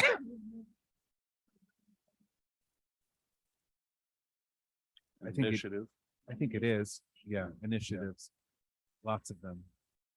I think it is, and I think, part of this work is for sure, and I'm not the expert in all of it, but part of it's happening in our strategic enrollment plan groups, strategic enrollment management plan, SEM plan. There is a whole group that it's about, I'll get the words wrong, but it's about a seamless, customized, personalized student journey. And so there's a core team of maybe 5 or so people who work on that every day. They come up with then initiatives that we hope we are recording in the strategic plan initiatives to work on those. All of those will then feed into your key performance indicators report in October for the strategic plan as a whole. I think the advising model that we talked about certainly this morning in cabinet is one area that was consistently pointed to in that strategic enrollment management study. So I think that's a big piece of it, and looking at advising not, this is Colin's area, but looking at advising not just as enrollment management, but also holistic advising, our students being connected to services that support and help them. So in that respect, like our SSS trio program is likely a really good model. They have phenomenal rates, and so I'm looking at some of those items for sure. That's my overview of comments for something that's not it is all of our responsibility, but I am not the lead. Yes, I was just thinking that. Academic advancement, when, year 7, what really speak to promoting successful trade and trade or improving successful students. I'm not sure. You two talking about the kids that. Well, I'm visiting with the students or looking at the students, for maybe they are asking for an exception to enroll. The verbiage I use is, have they demonstrated success in the classroom? Have they proven the ability to learn? I mean, most of us, not Mark on the end, but have had over our educational journey some bumps. And so, but have they also had successes? So we can manage the bumps if we have a plan for success. I don't know, but and that's what does that look like for one student, a 2.0 may be demonstrating success in the classroom, where another that's not successful for them. So I don't know, but When I was just pulling up our most recent one. If I can find it. In that academic advancement, when we report on that, we certainly report on students. I wish I could find it faster, and I apologize, but we certainly report on student GPAs, specifically GPAs when they move on to a 4-year institution as much as possible. The other point where that data comes to you is in our strategic plan report in October, and there are key performance indicators that are related to student success, but more importantly, I think related to not just the end result, like their grade, their GPA, their appearance on an honor roll list, but also on some things initiatives we've identified that we can target on the front end. So one of them, for example, is what % of first-time, full-time students are enrolling in 15 credit hours per semester. And that is, just as an example, it's one measure that we can look at on the front end while the students are still enrolled, while there is still time to assist them, that would help them with an on-time completion, for example. So there are things we're tracking and looking at institutionally on the front end that directly tied to student success. And Colin wants the mic. You know, we do talk a lot about the front end on how we're trying to stay ahead of it and what can we do as far as services for students, but we also track it on the back end as well. When students do have to withdraw, or when they come in and withdraw, we make sure we document those reasons. Is it financial? Is it childcare needs? Is it maybe the courses were too tough or need more study time, or maybe it was technology. I mean, all the different reasons on that back end and say, hey, what's the trend? What's going on here? How can we look at the data to see exactly what we can put into place and taking some improvements in it? So if we added something like students will not fail. I am serious, you guys, I'm serious. Students Yeah. will not fail. But that gives you the flexibility to define that. But it also is coming from the board to colleagues that we want you to look at all of those. No, I'm not saying that's what we should do, I'm just Right. thinking out loud. Yeah. Hard to define because somebody would take that and say, heck, you can't do this, great, because it says right there. You won't fail. No, what I'm saying is we're charging President Luda and his team to do what he can so that students do not fail. I think we could definitely look for measures. I mean, I know that's an example, like it would be, it's very subjective to say students shall not fail. Right. Because as try as we might, and as many of the systems and the resources and things that we have in place, ultimately there's going to be some things that are just out of our control. So I definitely think there's some measurement or some thought that we can give, towards that end. I think the other piece of this, I mean, and Colin alluded to this there as well. There are some new resources and technologies that we're putting in place to help us identify students sooner. Technology is not going to be the savior of all, and it's not going to take care of everything. But if we can utilize some of these resources to, help enable faculty that when they see a student that's struggling in class, or maybe they see a student who's disengaged in the classroom or not attending, we have some tracking mechanisms right now, but they're not as effective as what we need.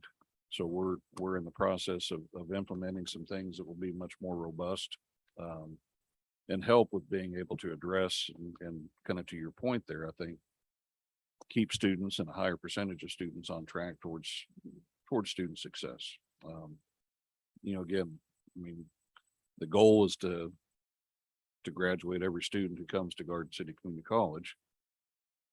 Now, if we only graduate 80% of those, are we not succeeding? Well, we're succeeding. We just don't want to lose sight of the other 20%. 60% of our students being on honor roll, that's tremendous. We don't want to lose sight of the 40%. I mean, that's to your point. But there are a lot of strategies and mechanisms that we have in place and things that we're continually refining to improve and make sure that we're not losing sight. What do you of get to students. the student that says to hell with it, I'm not going to class anymore, I'm failing, and I'm not going to complete it? Well, I Fail. mean, you hope. It I just- mean, because you I know, know I've And had those again, I schools. mean, there's your one-on-one counseling, what Yeah. are the reasons? How can we help? What can we do? It may be just to the point they just want to get back home, if they're Yeah. from out of state. And there's nothing we can say or do about it. They got some responsibilities back home, but we try to encourage, He our leaves, future. not even saying anything to you, and just yeah. Oh, fades yeah. away. You're gonna put him down as failed? I mean, if they don't withdraw. I wouldn't put him down as failed, but that's. I mean, I think the other thing, just kind of resorting back to the recommendation that was before you earlier tonight, probably one of the biggest barriers and inhibitors that we have seen and it's been compounded over the last 3 years, is mental health. One of the biggest indicators of students not being successful or matriculating through is mental health. So what can we do? Well, we're going to put some additional resources in place. We're not getting rid of on-campus counselors. We're not getting rid of what it is that we're doing to address things here in person. But we are enhancing what it is that we can provide, because we've heard that is, probably the most significant barrier to student success. It's been compounded within the last 3 years. Speaking to your questions, where structure in those cases, you try to talk to, advise the student, and if nothing else is going to fail, he wants to basically leave. You try to convince him to at least withdraw, so it wouldn't be on him correctly, as having a zero, let it fail. That's right. And I know from, well, like I said, it's everybody's responsibility. I'm glad to see the backing interviews or whatever. Because I had a student that was a good student, but there was something wrong. I could sense that, talked with her. There was something that happened with a good friend of hers that she was just basically quit. And because I noticed it, it turned her brain. So,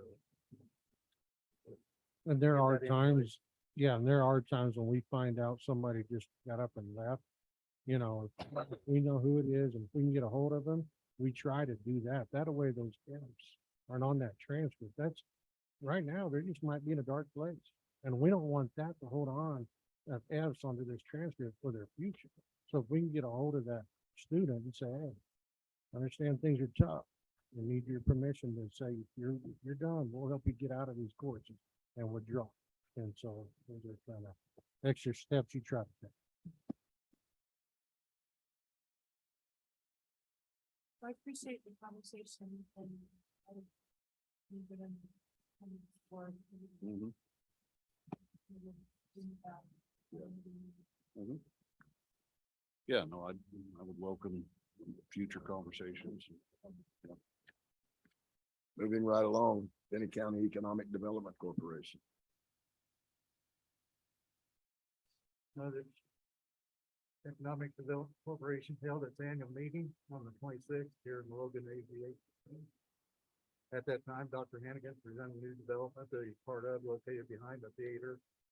This new development called the Sligo Station. Main office space, meeting areas, residential on the upper floor, and also commercial on it. I also attended the push-in ceremony for the fire department's new ladder truck.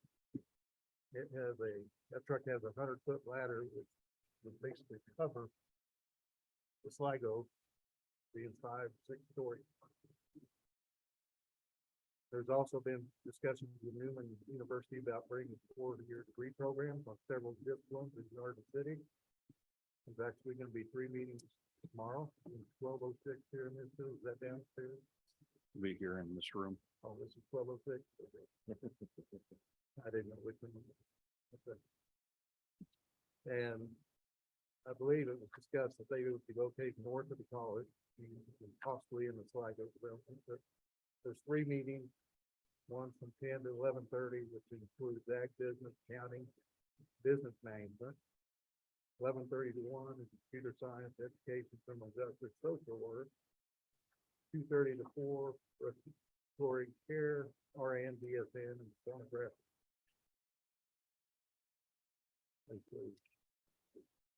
My understanding is that Newman University really wants to play a part in this new 4-year degrees here.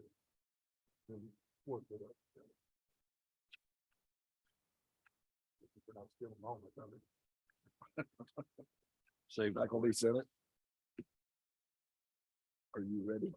You've been waiting a long time, patiently waiting a long time.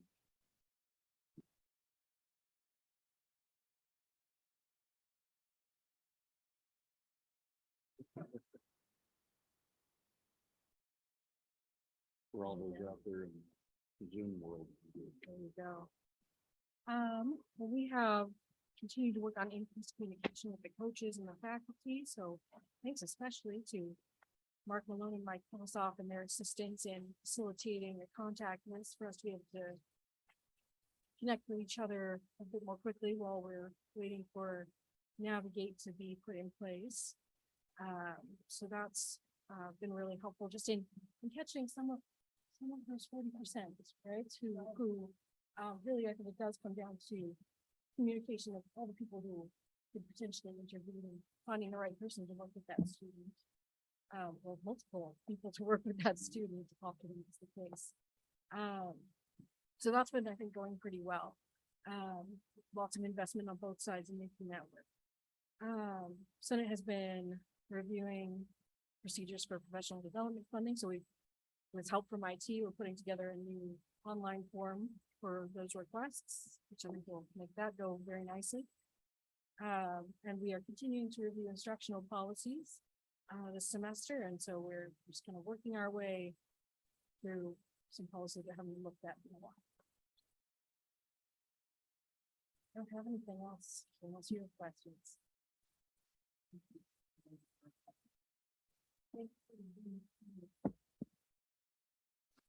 Thanks, brother.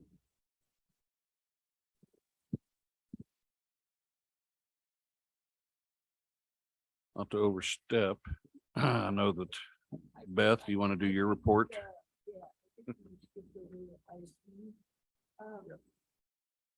Our next meeting will be in conjunction with the Phi Theta Kappa celebration from the weekend.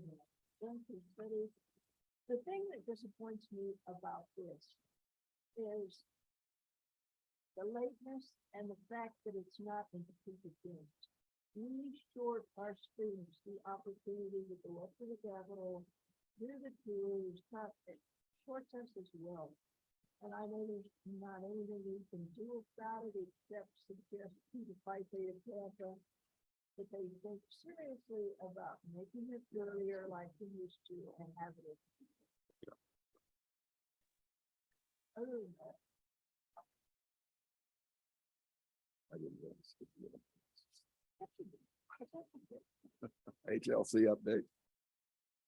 Yeah, so I'm gonna turn it over to Mark as follow-up from last month. There was conversation about not losing focus, not losing really the presence of accreditation, even though the visit is behind us. We don't want to lose sight of that. And there was conversation, and Mark, I mean, I'll commend him, has done a tremendous job of really just putting together a pathway that's presented to you there at your table, that really starts to tell the story and tell the tale of the connection between board ends to HLC criterion.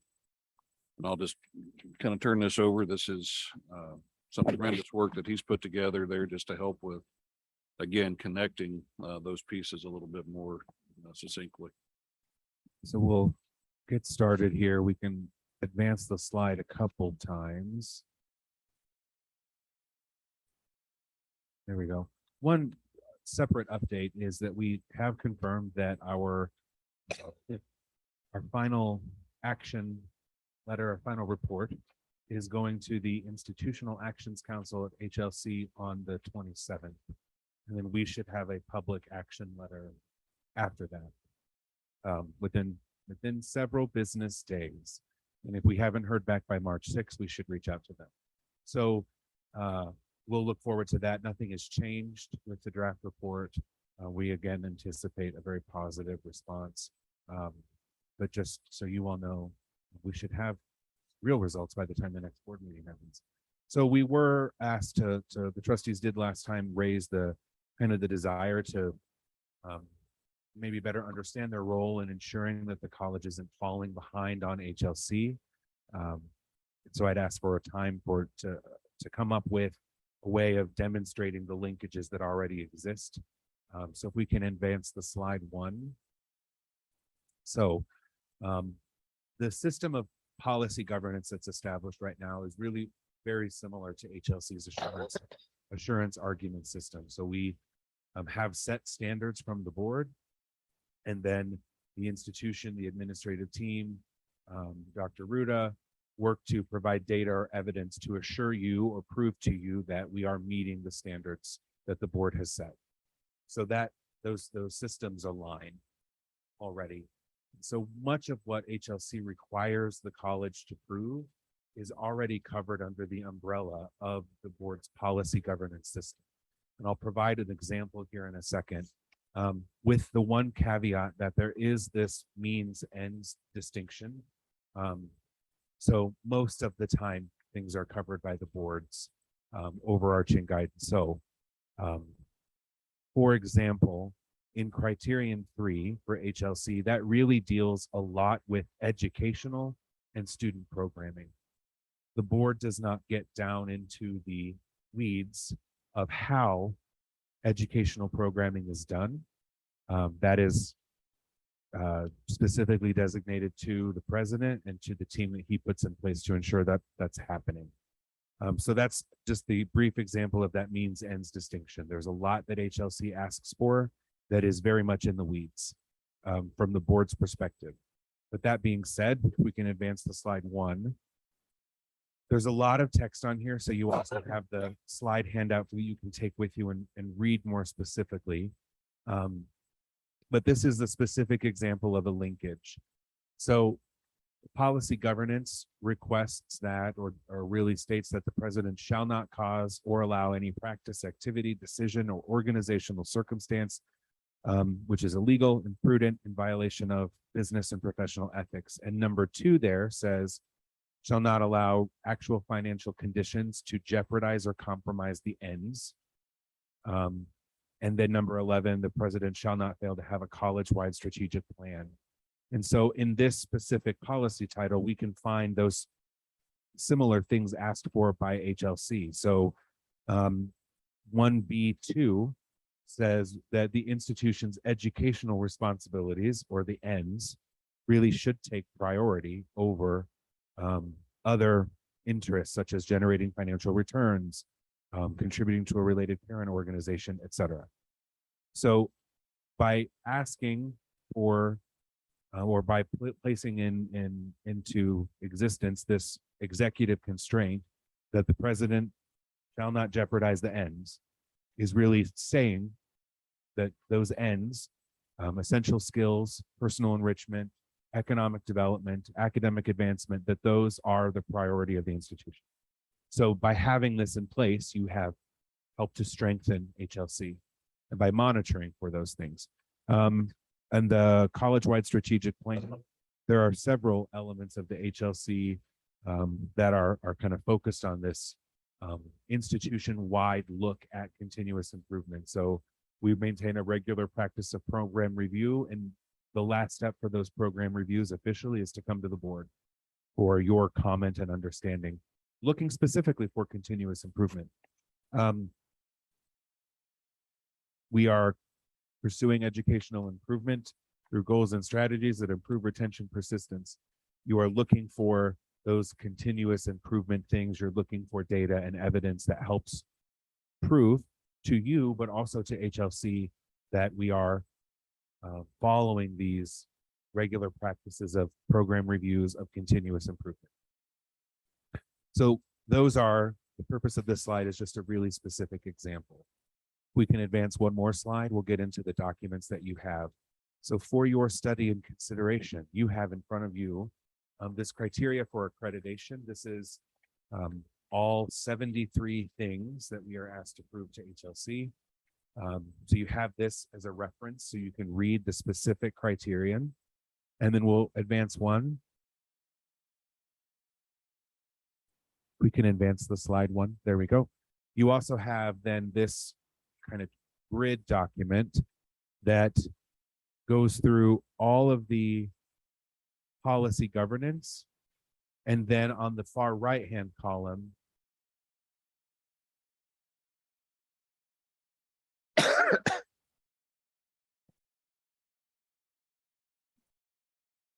apologize if I missed your chair. There were too many chairs over there. I had to. So anyway, this grid document that shows the HLC connection. So I'd have to look at the specific example.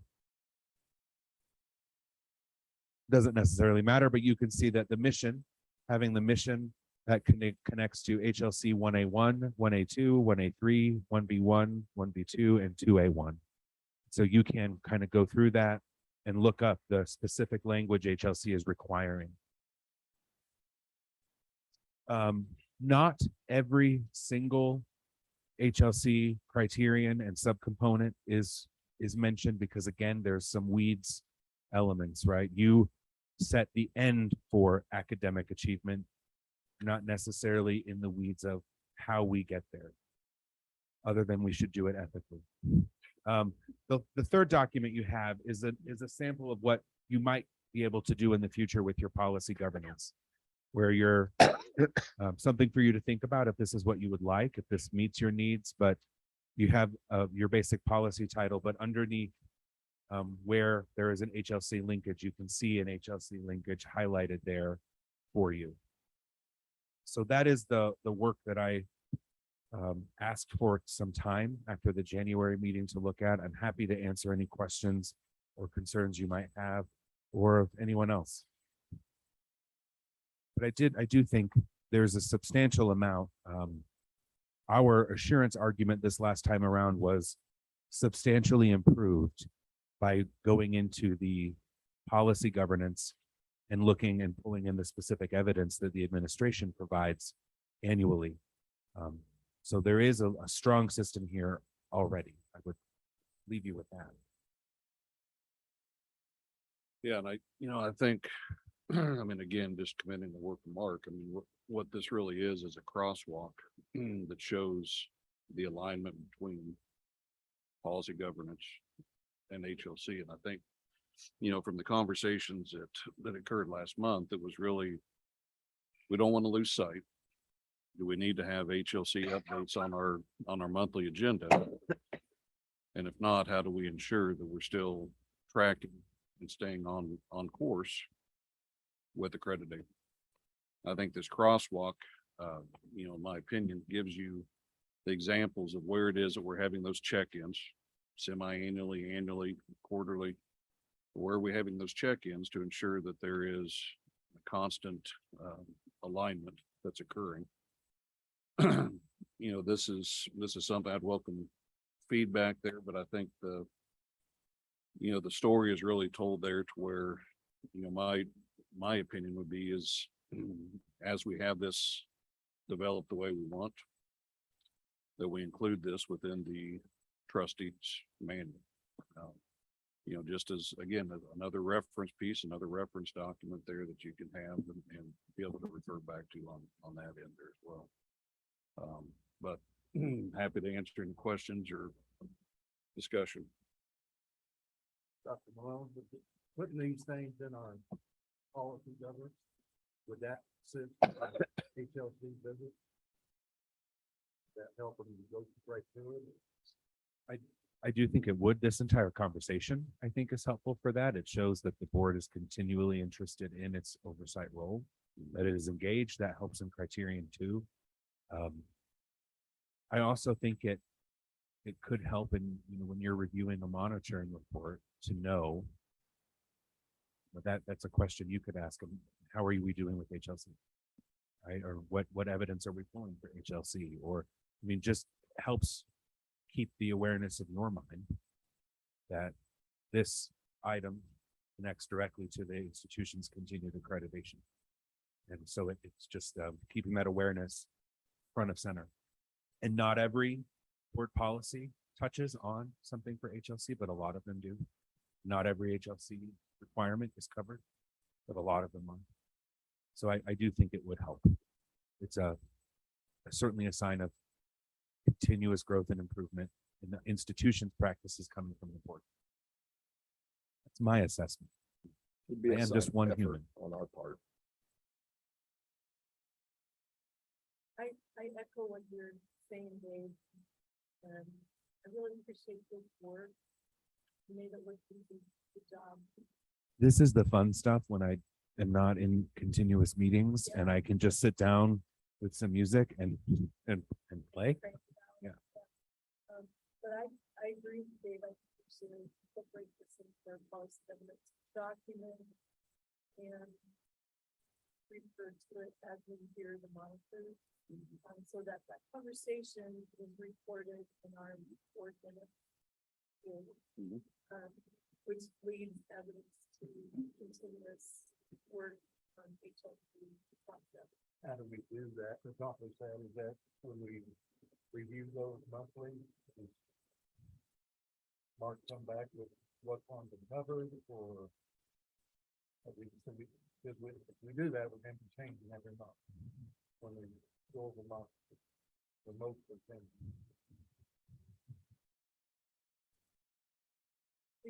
Mark has really done the work here already.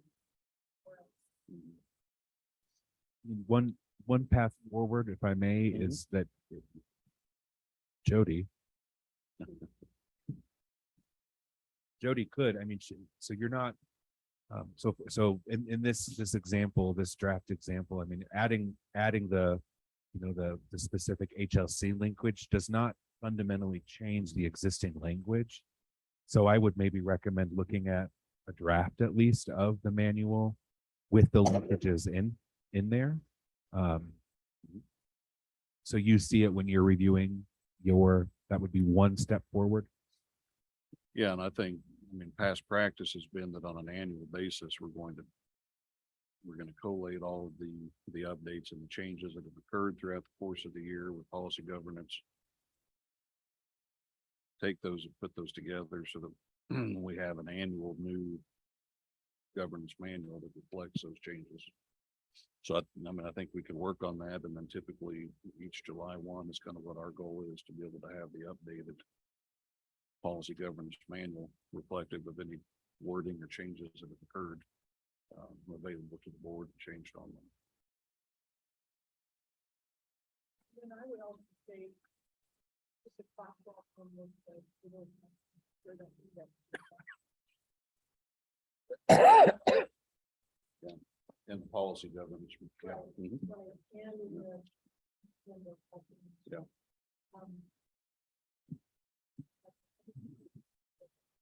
Do you anticipate that HLP will ever be able to change their bond? Sure they will. Just So did, we'll Yes. go with the flow. they just did here in the last year, as far as updating criterion. Yeah.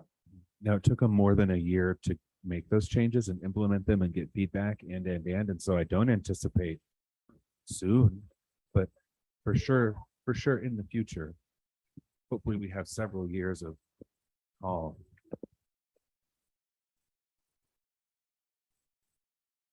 Mark, this is a very nice job. I see Shonda's with us here. Can we remember to get her a copy of what you just left for us? Just so she has this because it is very well defined. She online. We can scan and send that to her.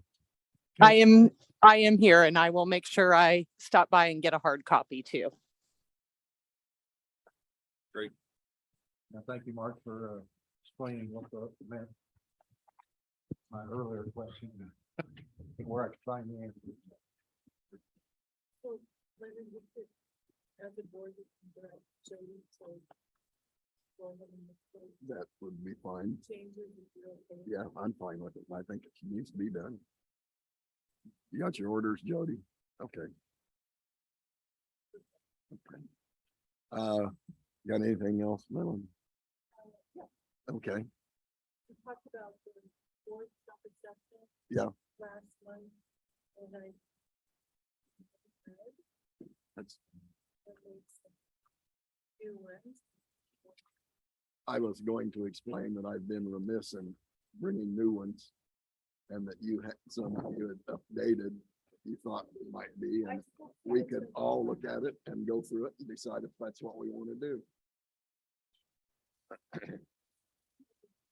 Yeah. Questions?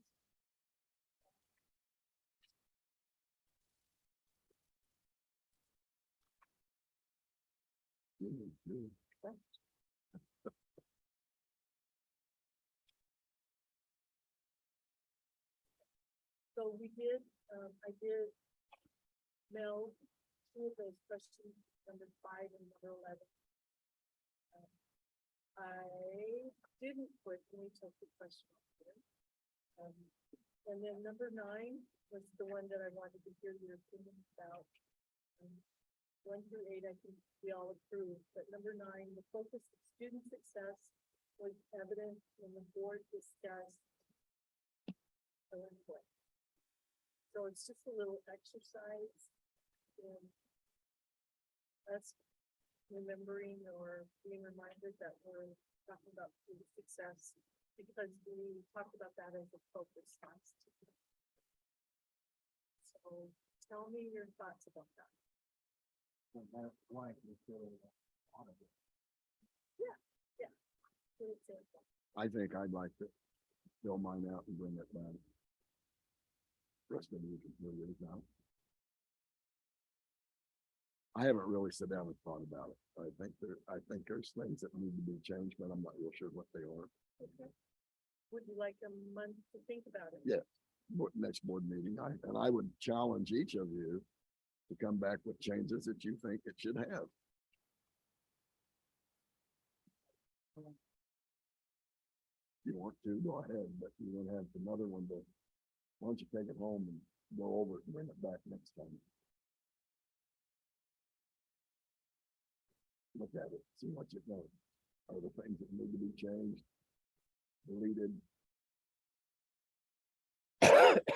So for me, the purpose is just to remind us each month of conduct, first of all, of being respectful, secondly, of doing things that are meaningful. So if you have other ideas that, And being accountable. yeah, and so if there's other ideas, please, you can share them at the next meeting. Okay. There's 2 more items. First off, I want to go to ownership linkage. I don't know if anyone has anything for ownership linkage. I do.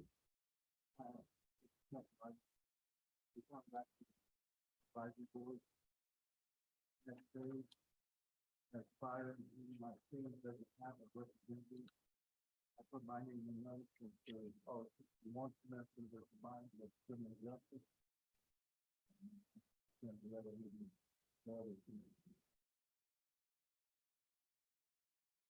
Anything else? I happened to, at Dillon's, run into an old friend of mine who had been a strong BAA supporter for a long time. He lives in Garden City. He's retired.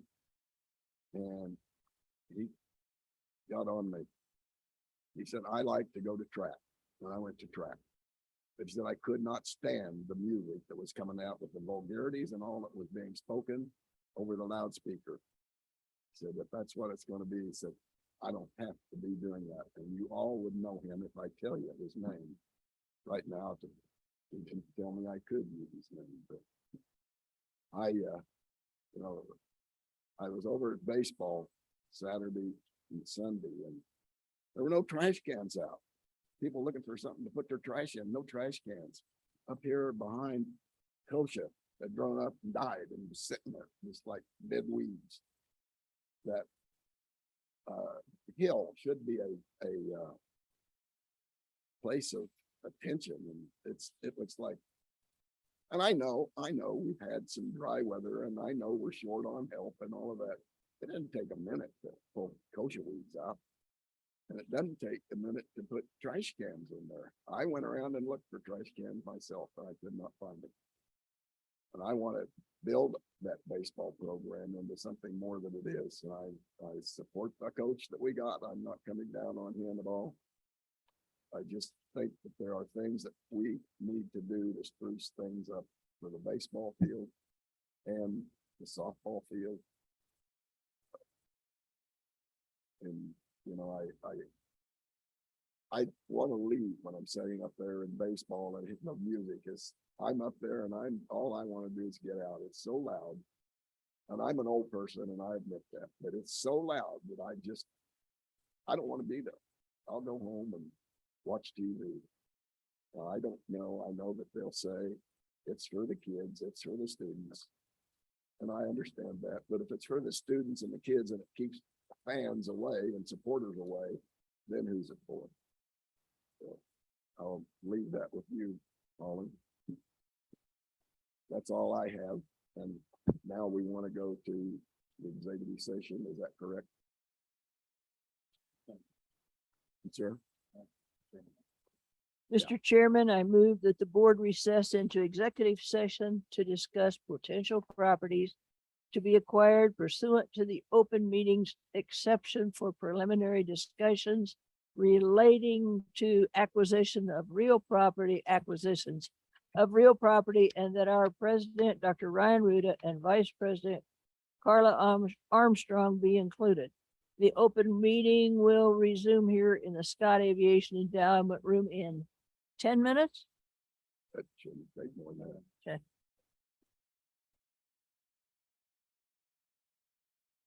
Session. All in favor signify by saying aye. Aye. Motion carried.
All right, good, still not the end of our time.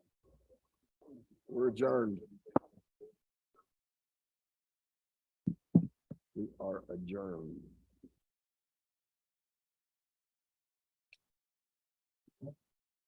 Yes, sir, ma'am. I'm sorry. That's okay. I Sorry. looked that up to share with Okay, you. okay.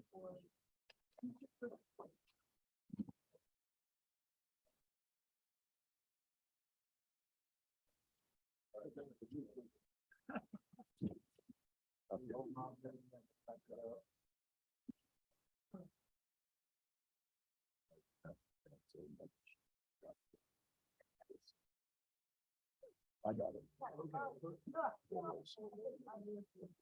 Yeah, fair enough.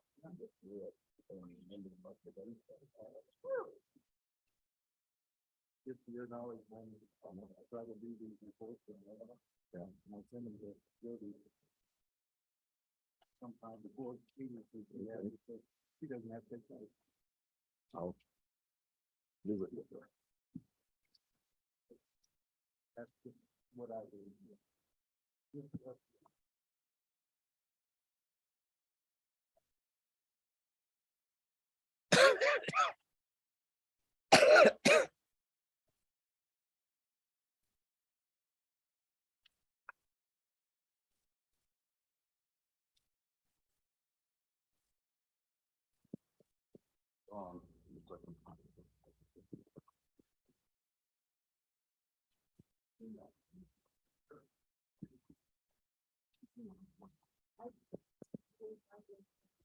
Okay.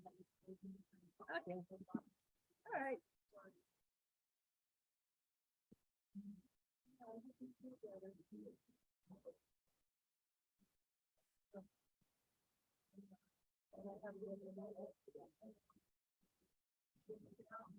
Yeah.